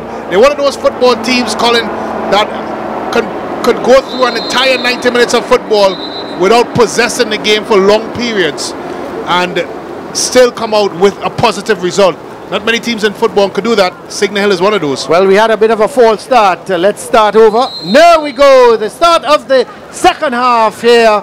And Signal Hill, they are kicking towards that aquatic center. And the Sour North team, well, they're going to play advantage because the ball rolls out towards Cameron. He gets it across to Brookman. That's a good touch. Brooks, and actually gets it across to Lukman Brooks. Wasn't able to keep it in, and it's going to be a goal kick. So good first run from Cameron. Was a foul on Semper, but the loose ball went across towards Cameron. Referee allowed the play to go on, and the ball came across to Lukman Brooks, and he just couldn't keep it in. Boyce does well. Gets it a good ball towards Cameron. Back to Boyce. Boyce then gives it away. In the middle of the field there was Holford. This is Holford. Getting it across to Francis. He plays it wide to Akil Frank. Frank back in field towards Holford. Good ball towards George. But he loses out. Away goes Leacock. Here comes Leacock. Oh, boy, he could be in some trouble. This could be problems. He was late on the tackle. Is he going to get another? Yes, he's getting a second yellow. That's it. That's it. Well, he was late. He was very, very late. Now, this is a young man. He knew he was on a yellow card. You can't take that chance. You just can't take that chance. He was extremely late. And let's have a look at it, Brent. Well, as you rightfully say, Colin, look at that. Lukman beating him to the ball. But we've mentioned before, Colin, that he's the type of player that he plays all or nothing. And the all now is a red card and he's off the pitch. And I think this will now decide this tie, simply because without Leacock at the back, I'm not sure how Signal Hill is going to cope. Well, the kick has been taken, but it's rather unfortunate. But I think he had to go.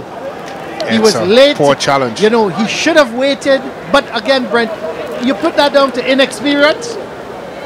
Well, he's a type of defender. He's a full-blooded defender. Always wants to get into a challenge. And as you rightfully say, experience would have taught him not to go into that one.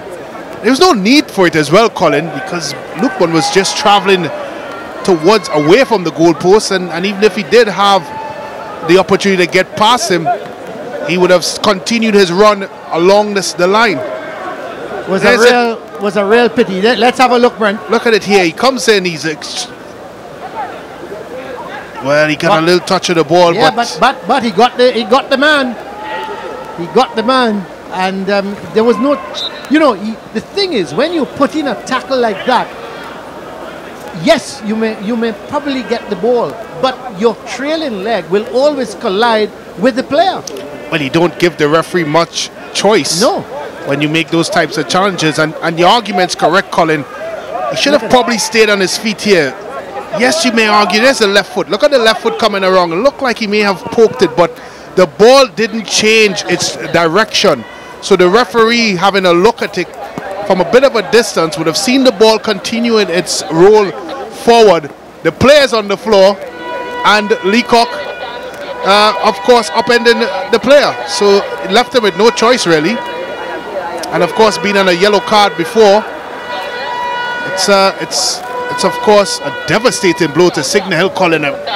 In the grand scheme of things, they've defended so well in the first half, and Leacock being a catalyst of that defense. How are they going to cope without him? Well, it's going to be interesting. I think they've pushed Francis back into a defensive role. Yes, Francis has gone into a left-back role. There's Francis now, but in fact he will take the throw. So he's moved from a right midfield to a left-back. And I would think that George or Jabari, probably he's gone back into the center defense. Jabari George will keep that left-back. There's Jabari George. He will keep that left-back position. But you're right. How are they going to cope now without the skipper? Jokaya, sorry, without Leacock. He's not the skipper. Frank is the skipper.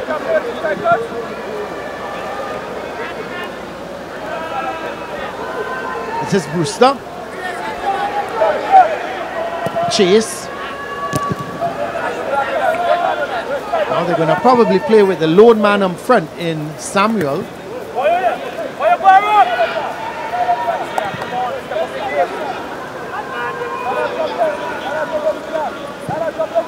That's a good looking ball. Boys, got to deal with it. Boys. No, it's not a penalty. He's lost his footing.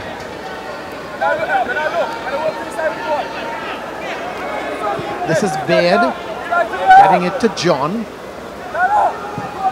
Nice looking ball there, but just hit over the head of Boyce. Picked up at the back now by Francis. So Francis has gone into that defensive position.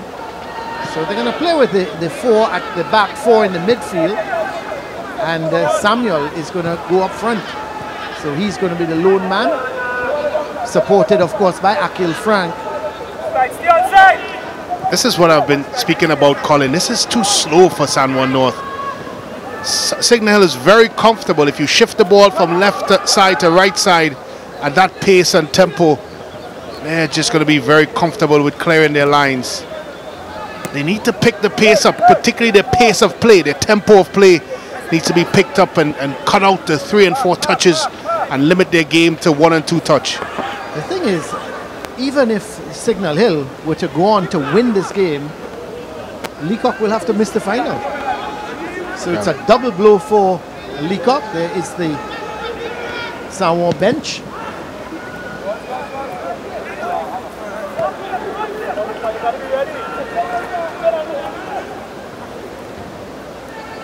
Oh, Brooks, good work from Brooks, but exceptional work, however, from Richards. Samuel. And you could see now the 10 men of Signal Hill struggling a little bit. Brewster to Brooks, trying to get Semper going. That's good. Oh, good football from Bruce. That's poor decision. And the poor decision, Colin. The shot from Brewster, are you right? Very poor decision. One would have thought he would have been looking to get that ball more into a central location towards Boyce and Semper. He went for the shot. It was awfully off target.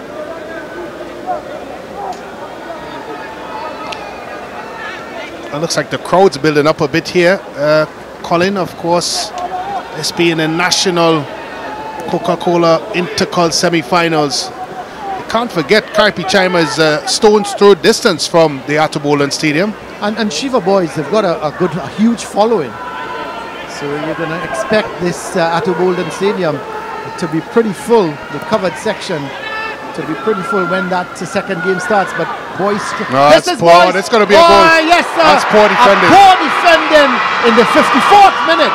Boyce has opened the scoring for San Juan North. They've got 1 foot into the final. They lead here by 1 goal to 0, but very, very poor defending from Signal Hill.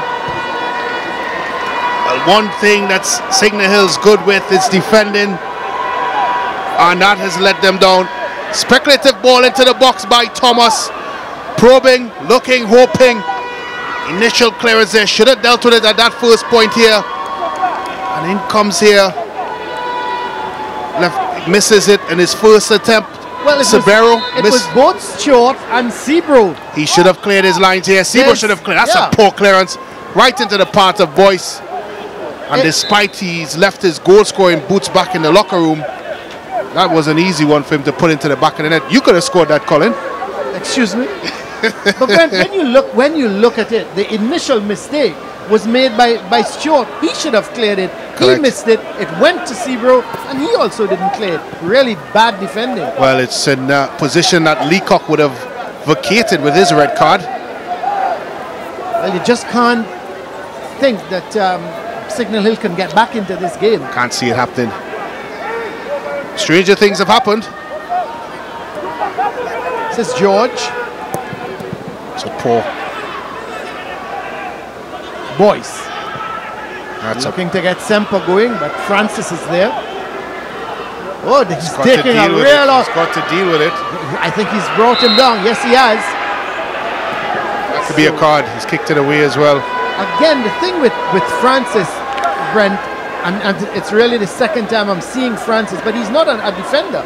He's a right midfielder playing in a defensive role, and he should have cleared that ball. Look at it. That's just poor all the way around. Defender or not, Colin, you got to clear your lines. You got to be able to sense the danger, and he didn't. And he's now put his team in a very dangerous position here. Another goal, and that would be surely lights out for Signal Hill. Well, just 55 minutes gone. Semper with the free kick. Could very well go for goal. Yes, he has! Well! Oh, what a save! What Top a notch save there! Devon Daniel flew to his left. You know, I saw the opening, Brent, and I felt that Semper was going for it. He went for it, and Daniel just flew to his left. Here it is. Good strike there. Look at Daniel. Full stretch. Tips it around the post.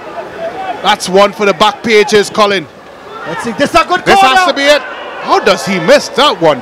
Kyle Thomas. Oh my, oh my. Kyle Thomas coming in at the far post where we've seen that setup all afternoon. He tends to come from the back.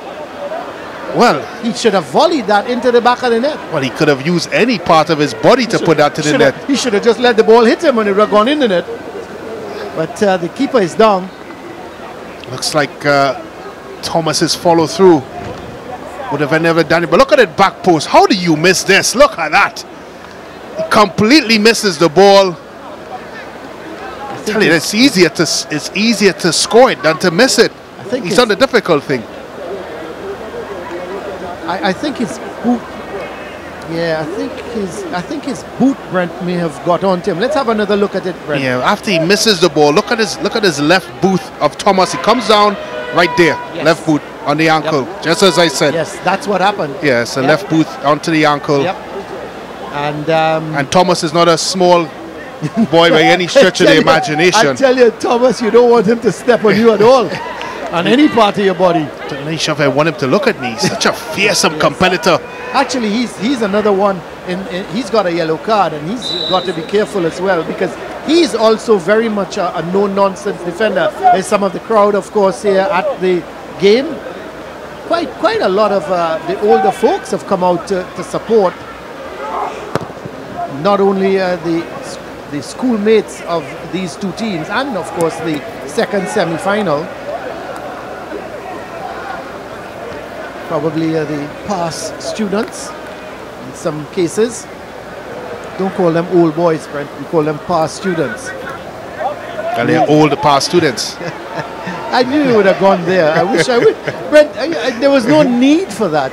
You know, we just leave. Oh, this is a good run from Holford. That's a good pass too. He's unlucky. Can he get there? Oh, I tell you. Cleared. Good defending by Chase. Just got it wide and cleared his lines. That's what you need to do as a good defender. This is George.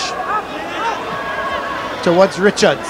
Can't lose possession. Not in this area. Stewart. Oh, good ball. Eventually picked up by Sebro. What is he doing? Gives it away to Brewster. Stewart. Bad first touch from Stewart. He's opened up the defense here, and Brooks trying to get through. Good defending by George. Gets it back. Sends Frank on a run, but he's not going to keep that in. Good idea. Frank very upset with Jabari George. He felt that ball should have been played towards feet.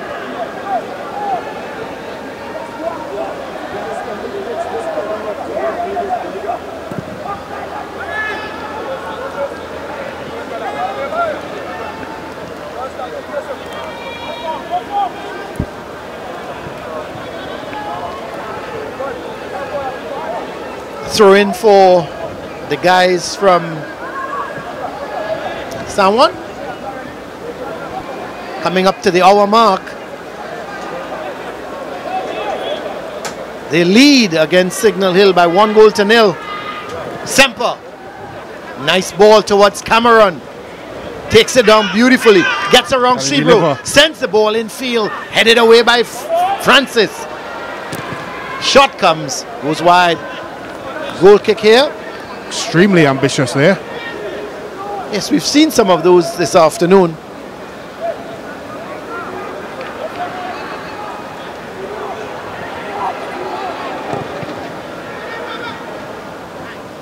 So half an hour left in this encounter. Still 1-0, San Juan lead, but here comes Chase. Looking for the return ball. Did it come off of a defender? I think it did. It's going to be a corner, but in the meantime, looks to be Jabari George. He gets up. It's going to be a corner for the guys from San Juan. They lead by that goal from skipper Ronaldo Boyce in the 54th minute.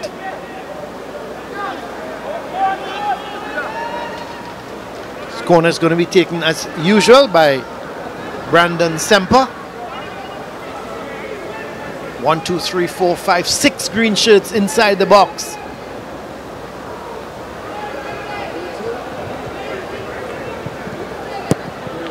Good corner.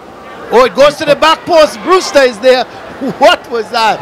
He was trying to head it back across the goal, but give him credit, it was intercepted by Jabari George. It's going to be this time a left-sided corner, which Terrell Cameron is going to take. So here is Terrell Cameron. It's another good corner. They've been taking some useful corners. Brewster is going to keep it in play. Gets it to Chase. Good tackle coming in from Frank. You said the Sportsmax girls are somewhere in the crowd, Brent? I know you always have your eyes on, if it's not the Sportsmax girls, it's the Coca-Cola girls. Well, it's always some sort of girls.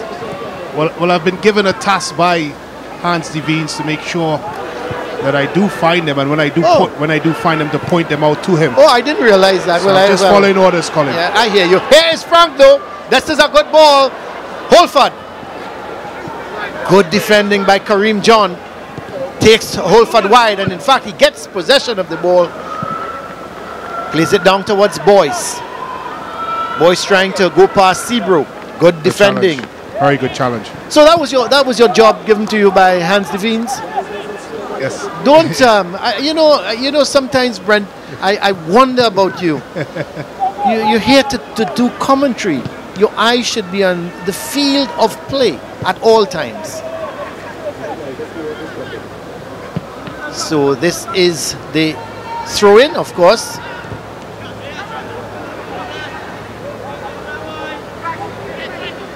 That's a good turn.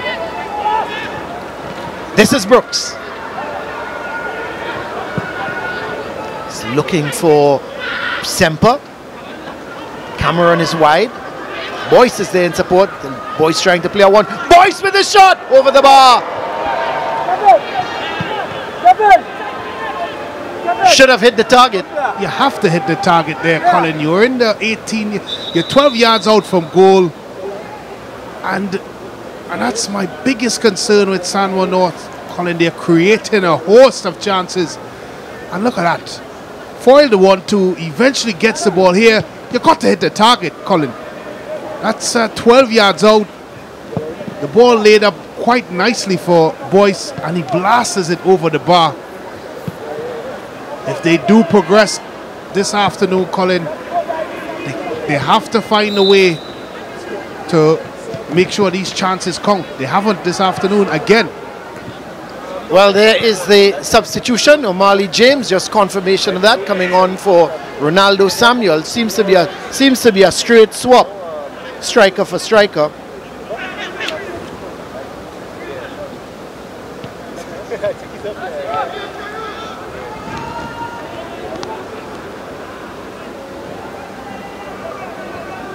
Coming up to 65 minutes of this game. This is Brewster. Oh, this is good football. Semper getting it down to Boyce. Oh, Boyce taking on his man. Tries to get, just headed over the bar by Jabari George. It could have certainly, that could have ended up into the back of the net. But Jabari George, under pressure from Lukman Brooks, he had no other choice but to try to head it away from the danger. He luckily got it over the bar. The corner taken short. Chase sends it infield.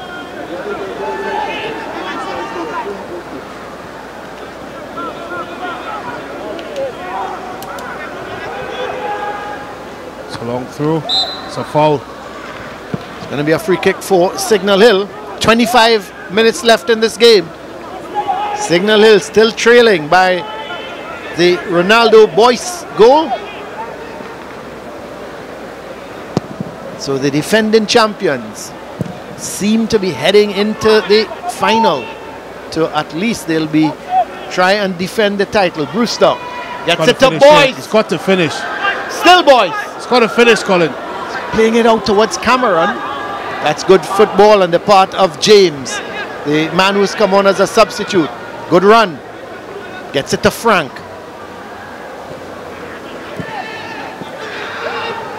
Still Frank. Oh, good ball towards James. Ah, lovely interception from Baird. Signal Hill starting to look a little bit bare in the middle. Perouse looking for the shot. No, he decides to go wide to Brooks. Brooks getting it over. Good interception coming from Stewart. Corner kick for Sanwo. You could see now that Signal Hill starting to get a little bit tired, Brent. They're starting to lose that middle of the field.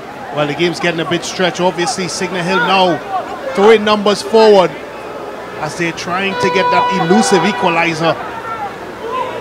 But they're leaving themselves quite bare in the middle of the park. Chase with the shot. Oh, that's a good save. That's a good shot as well by Chase. Well, do we have a situation like Valencia?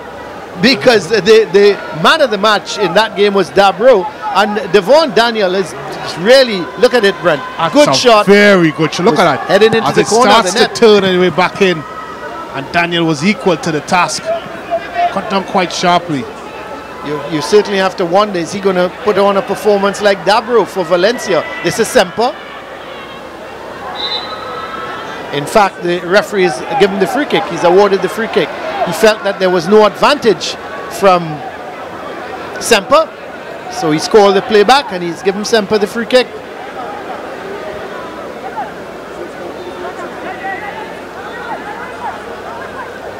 Coming up to 68 minutes. 1-0. The guys from Bougmalatris lead.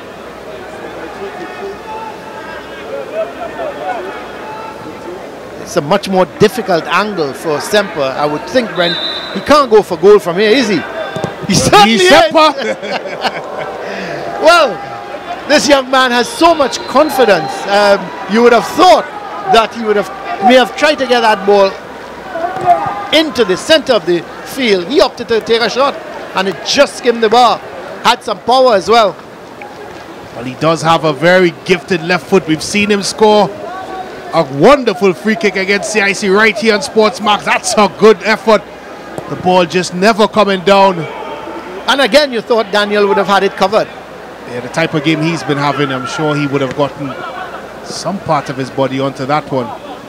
He's had a very solid game between the sticks. Someone North deserved the lead so far, Brent, you think? Well, I think they deserve to be up by a cricket score, Colin. The amount of chances they would have had. I didn't know you knew about cricket. Okay. Played a little silly mid-off in my time.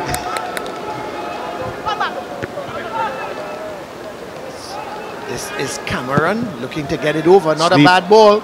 Brooks at the far post. Couldn't get it back in field. And Signal Hill come away quickly with it. Can't lose it there. Can't lose it there, son. Jelani James took a bit of a chance. But Signal Hill coming forward with Holford to Frank. Those are the two most dangerous players, I feel, Holford and Frank. Holford, this is Holford, looking to go past his men, but good defending on the part of Sanwan North as Signal Hill looking to make another substitution.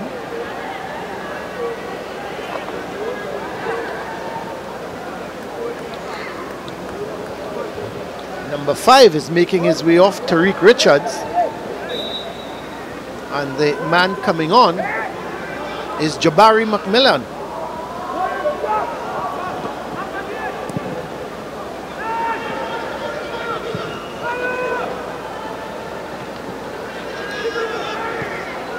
It's a good ball. He's going to shoot. Can he stick a deflection? Keeper better get there. Ooh, he does. What?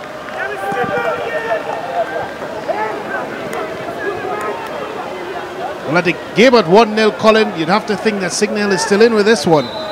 Free kick for Signal Hill. So they've got, you would think that from these type of set plays would offer their best opportunity to get a goal from a corner, from a free kick. And Sanwan North, they've got to be careful. They can't be giving away silly free kicks like this. No, they because can't. They're going to put themselves under pressure with the set plays. So the free kick. And I suppose here as well is where they miss Leacock. Frank with a free kick. Oh, good defensive header there. Good defensive header, but Frank sends it back into the heart of the defense. Cleared away.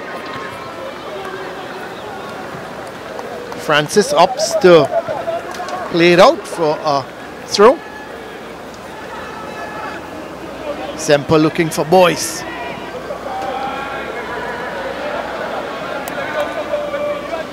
Corner.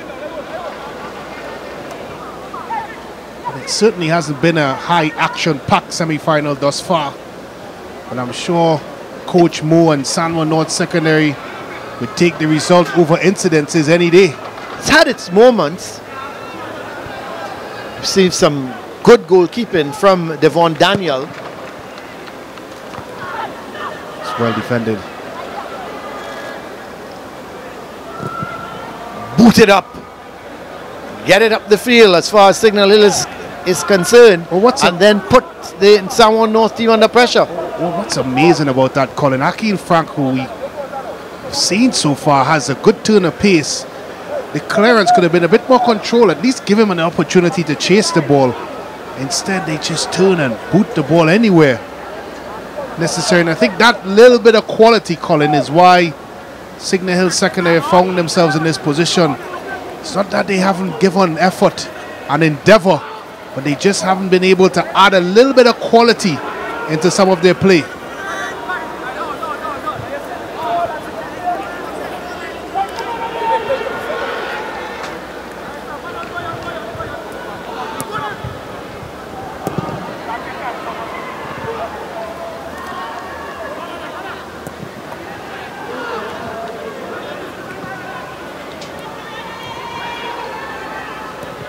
It's a poor pass. And this is a time in the game where Sanwan North really needs to control the tempo by possessing the football, and they've made way too many of those errant passes. That's just giving Signal Hill that inkling of a chance. So there is confirmation of the substitution. McMillan coming on for Richards. So Jabari McMillan coming on there, replacing Tariq Richards. Seems to be a straight swap because he's gone into the, is he in an advanced position? I think he's gone into a forward position. But it's Frank who is in that striking role. Good defending on the part of Kyle Thomas. Of course, Kyle Thomas on a yellow card. He in fact picked up the first yellow card of the game. This is George having a shot. Going for goal was Jabari George. But you always felt that Shondell Bayer had that covered. Well, he was backpedaling. It's a shot. It's one that's It's always going high and over. But I'm sure caught us by surprise, and I'm sure Bayer would have been a bit surprised by the shot that he's taken from such distance as well, and an angle as well.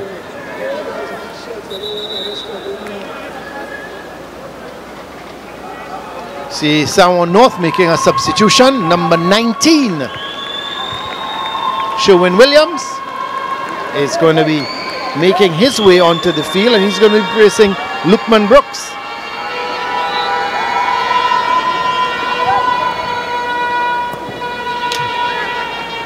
So we see another straight swap because he's picked up that position wide on the right.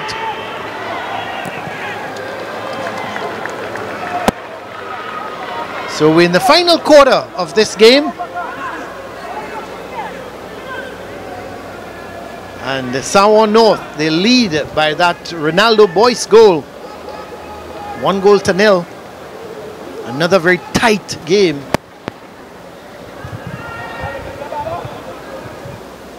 It's a poor throw. But Brewster gets it back.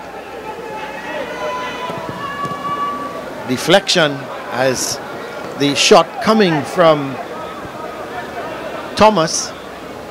It's amazing how often, as a central defender, Brent, he goes forward. Well, it's amazing how often he actually has attempts on goal. The ball seems to be following him in the box, and he's getting all these opportunities, and yet still he has not been able to make any of them count. Coming up in a while after this game, of course, will be semi-final number 2. So it goes to that back post. Thomas again. Thomas. You could see him trying to head that ball back across the face of the goal. Didn't get it as he would have liked. Yes, of course, semi-final number 2 coming up after this game.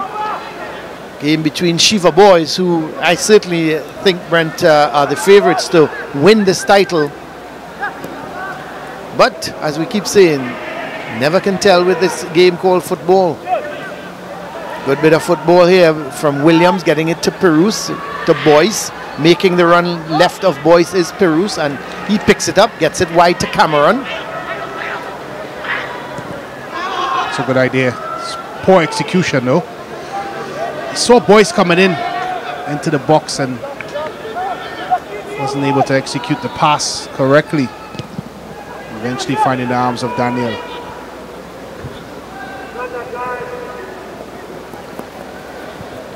Just think, Colin, looking at these two teams, they seem to lack an extra bit of quality that would trouble the likes of a Shiva Boys, or maybe even trouble the likes of a Karpi Chima as well.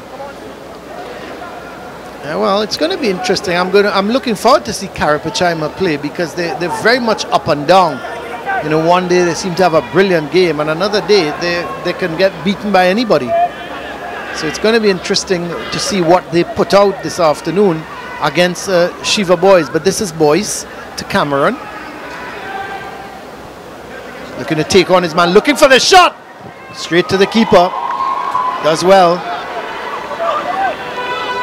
Devon Daniel has really saved well for Signal Hill. That's not a good kick out. Goes to Brewster.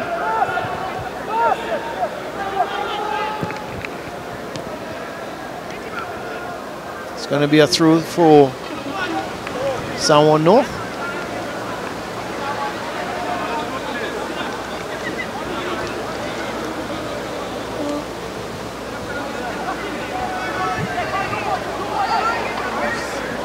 Of course, both the teams are here for the second semi-final, and they would be warming up already in preparation for that game as Boyce looking to get the header away. And this is Frank. He's got one man to beat. In Baird. Oh, he kicks it against it. I think he was looking. That's Thomas, Colin. That's his second. He could be in some problems here. The referee gives him the wave to come across. He survived that one. Well, how bad was it? Let's see, Brent. Was it worthy of another yellow card? Oh boy, I tell you. Seen those given, yellow cards given for those types of incidences, and he's lucky to be on the field still. It's got to be careful. Again, we see it. Why you take a chance like that? You're already in the referee's book. You've already been yellow carded. That's a poor throw. He's done well to recover it. Still think that Signal Hill has a chance, or two of them still, Colin. Although they haven't gotten anywhere close to Bayer's goal. Of course, there is the Shiva boys warming up in preparation for semi-final number 2. What a smiling faces, Colin. Oh yeah, they're a happy team. When you think of it, they've eliminated Presentation and then Naparima.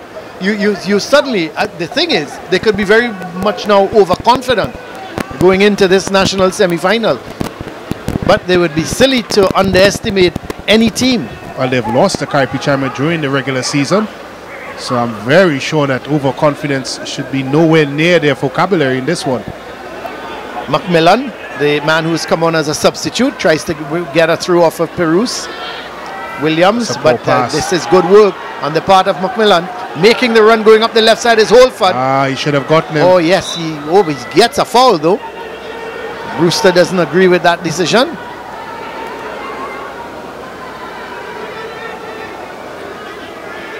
Free kick is going to be taken by Jabari George. How often you see that? A player takes the ball and put it back when you've got a free kick.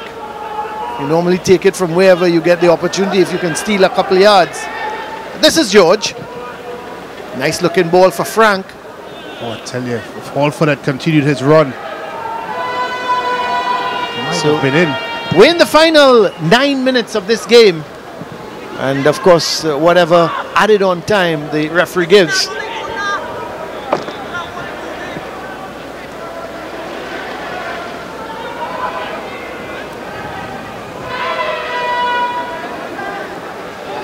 But the guys from Samoa seem to be moving on. They've got the door open.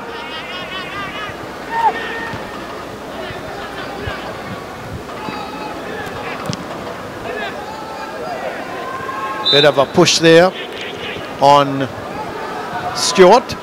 Well, they've got both doors open, Colin, the front door and the back door. Because I tell you, if Signal Hill scores on any one of these hopeful set plays, they will only have them. So that's what is a poor pass. You got overexcited there, Brent. I heard it in your voice. You suddenly thought the Samoa North would have been in. But this is Francis. Not a good clearance. Perus to Cameron.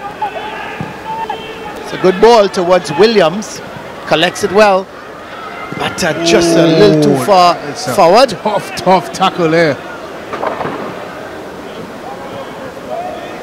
Francis in the process is down. No, Francis doesn't shirk from any challenge, but look at this here, Colin. Williams comes in, Francis, like the money train. He gets tagged on the right foot, behind the calf. He's going to shake it off. He's a tough little customer.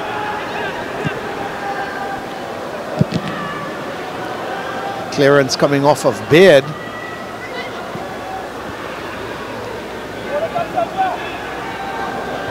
I tell you, Holford has put in a hell of a shift for Signal Hill secondary. Colin, he's been everywhere in the park. He was our man of the match against St. Mary's College, and he's had that type of performance again here this afternoon for Signal Hill secondary. He's been everywhere. Here he's on the ball. Difficult so far for man of the match. Don't know who you're looking at,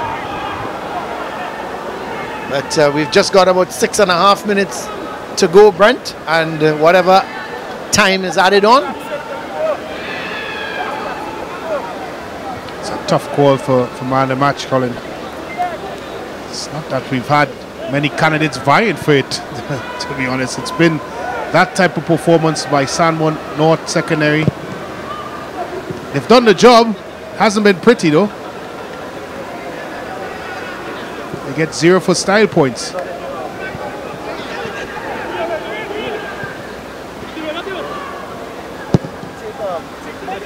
thought Kareem John has been good at the defense, so is Terrell Cameron on that left side.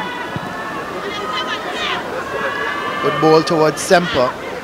But Francis, he's come into that defensive position and has done well.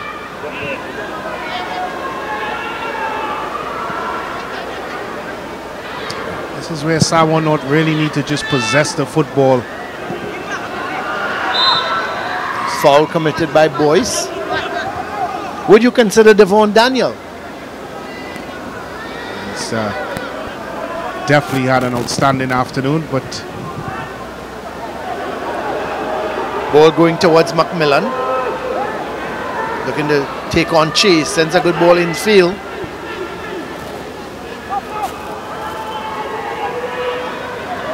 Chase being harassed by George. In fact, the referee says unfairly, and has awarded a free kick.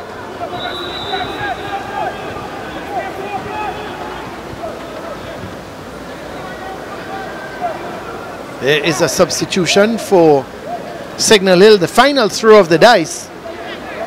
They've opted to take off their right back, Giovanni Sebro. And they're bringing on Omari Edwards onto that right side.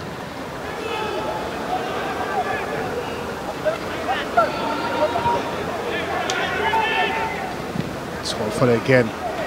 He's gone over to that right side. He's all over. Whoa. It's a good tackle. It's a meaty one. Yes, tough tackle, but fair one.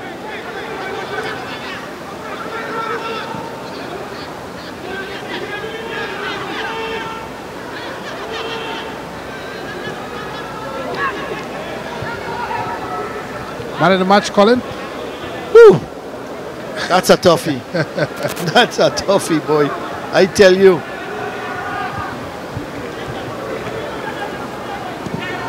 That's a tough one.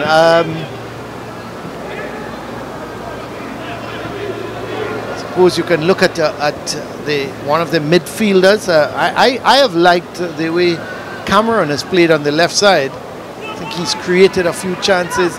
His positional play has been good. He's defended well. He's attacked well. He's put the ball over a couple times looking for Semper. And Boyce, here he goes again. Good challenge. Poor pass. But again, Holford with the work rate.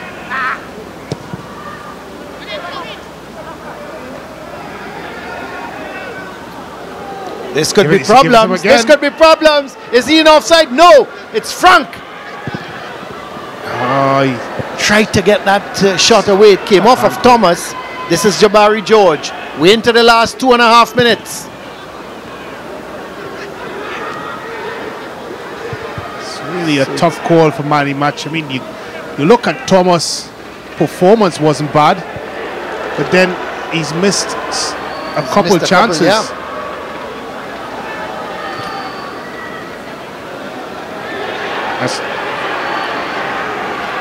Of course, the keeper for Signal Hill, Devon Daniel, had 8 saves. Boyce was always a threat for San Juan. He scored the winner. So you have to, he must be considered. The goalkeeper Bayer is showing off, taking the ball in his chest. Perus in the midfield.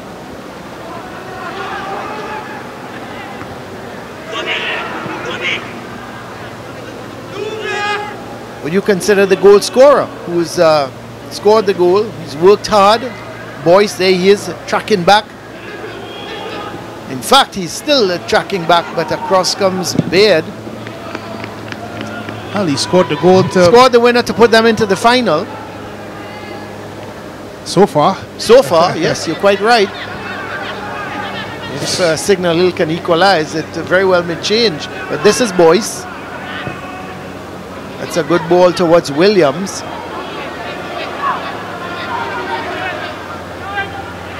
Got to give him back. Oh, it's gone for the shot, Brewster. So Sawa making another substitution. Semper is making his way off the field, and making his way onto the field is Kareem Grant. So Grant for Semper. Boyce is going to play the lone man up front, of course, with the departure of Semper. He's worked hard this afternoon. I'm sure he'd be disappointed in his final contribution. Well, we're in the final 20 seconds of this game, and I would think man of the match. Any objection? Ronaldo Boyce, the goal scorer for San Juan, the skipper. He's worked hard up front. There he is again, looking to play a 1-2. Ball actually came off of his knees.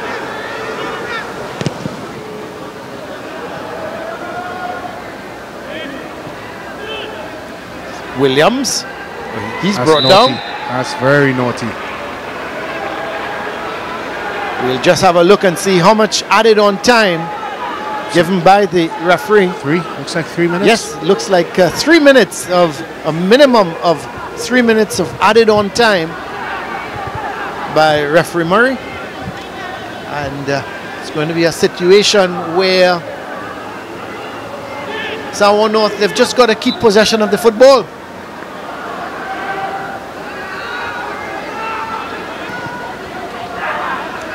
Perus to Cameron. Back to Perus. Looking for the shot. No need to do that. Could have held on to it and knocked the ball around. It's hard But to understand, Colin. We've seen now with the 6th or 7th time, players are taking shots from way out. You're disappointed with the shooting? Very from disappointed. distance? Very, very disappointed. And it's not needed. Just keep possession of the ball and keep working for better angle and space. See if you could open up your opponent. I think taking shots from those types of distances is just being lazy. This is James playing that ball into the middle. James gets it back. This is a good ball. Oh boy. Still James. This is good boy. football. Oh boy. Oh, he's That's brought a foul. down. That's a foul. Well, we've got a minute and 15 seconds left in this game, and Signal Hill could not have a better opportunity. A yellow card being given to Brewster. So Brewster is given the yellow card, but let's have a look, Brent. Well, it's a neat 1-2 player. James taking on Thomas. He slips and Brewster sticks out that right leg. Silly. And stops James' progress. And this is in a very interesting position. For Akil Frank. For Akil Frank. He scored from this distance before. This is the final chance, you would think, for Signal Hill. We've got 30 seconds and the clock left. Referee is probably going to play an extra 30 seconds after this. But you've got to think, if Signal Hill scores now, it will be devastating. Here's Frank. Oh, it comes off the wall. That's a poor kick. Poor kick by his standards. Still, Signal Hill putting some pressure. Eventually, San Juan get the ball away. Oh. Bangs it into Williams. He's not going to keep it in. That's a poor free kick, Colin. It was. Never was able. You thought he would have got it over the wall and at least made by a save. So we've played the 3 minutes of added on time. We'll just wait for the referee's whistle now. And San Juan North will be marching into the Coca-Cola INTERCOL final. Played in field. This is Perus. Not doing too well. Not sure where the referee's finding all this extra time from. Well, I suppose if you look at the free kick brought down, it was committed with about 30, maybe 40 seconds to go. But I would think, again, you would think if I was Signal, I would send everybody on top the box and get it in. And they are. 5, 6, 7 men are going forward now. The final throw of the dice. The kick taken. Headed away. Header. It's got to be it now. I would think so. There it is. San Juan North are through to the 2017 Coca-Cola National INTERCOL final. We'll await their opponents from match number 2, but a victory deserved, I would think, by San Juan North. They created the better chances. Unfortunately, Signal Hill went down to 10 men when Josiah Leacock was sent off in the 42nd minute for a second yellow card. It certainly put them at a disadvantage. But really and truly, at the end of the day, you've got to think that Samoa North should walk away with a deserved victory. Well, of course, in the grand scheme of things, they are deserved winners. But I'm sure Coach Moore would have his concerns, particularly with a lack of goal scoring by both Semper and Boyce. Their two main goal scoring threats. Well, Brent, let's have a look at the stats, of course, and you could see the goal attempts. Yeah, it's a lopsided game. Of course, a 20 goal attempt. But that figure right there, Colin, stands out for me. 9 of them on target. Again, it shows the inefficiency of San Juan North and their inability to score their chances. And they only eke out a 1-0 victory at the end. They have to do better in the finals. They will have to do better in the finals. So that's the situation here. Semi-final number 1 completed. San Juan North Secondary winning by 1-0. The goal scored by the captain, Ronaldo Boyce, in the 53rd minute. We'll take a break and come back.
Welcome back to the Attleboro Stadium in Couva. And after this first match in today's semi-final double-header, San Juan North triumphs over Signal Hill 1-0 to advance to the finals come next Monday. And with me, the man of the match, Captain Ronaldo Boyce. Congratulations to you.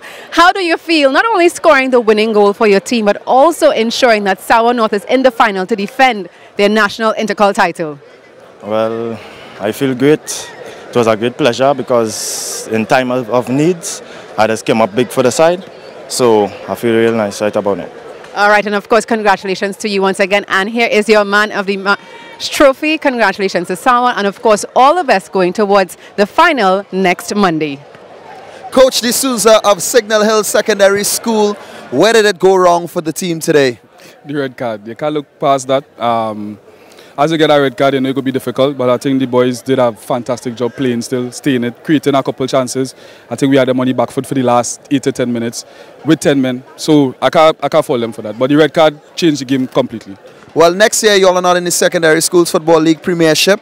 How do you intend to get back into the Premiership the following year? Well, we had a rebuild. Under 16 players, look for transfers as well, but mostly under 16 players. We had a build up with that, and then we go from there. Thank you very much, Signal Hill Secondary School, Tobago Intercol champions. Right now we welcome Jerry Moe, coach for Sawa North Secondary School. Coach Moe, do you feel like a second year in a row you all can take the title? Well, I think we want to be the first team to defend the title in this decade, so that'll be important for us, and that's our objective. What were your thoughts on the boys today? So the only thing we did well was we win the game, you know. Besides that, the performance offensively and defensively, we have some work to do. What work are you going to put in moving forward? And just work on the collective effort. The collective effort of the team. Thank you very much, Coach Jerry Moe, and congratulations on your win.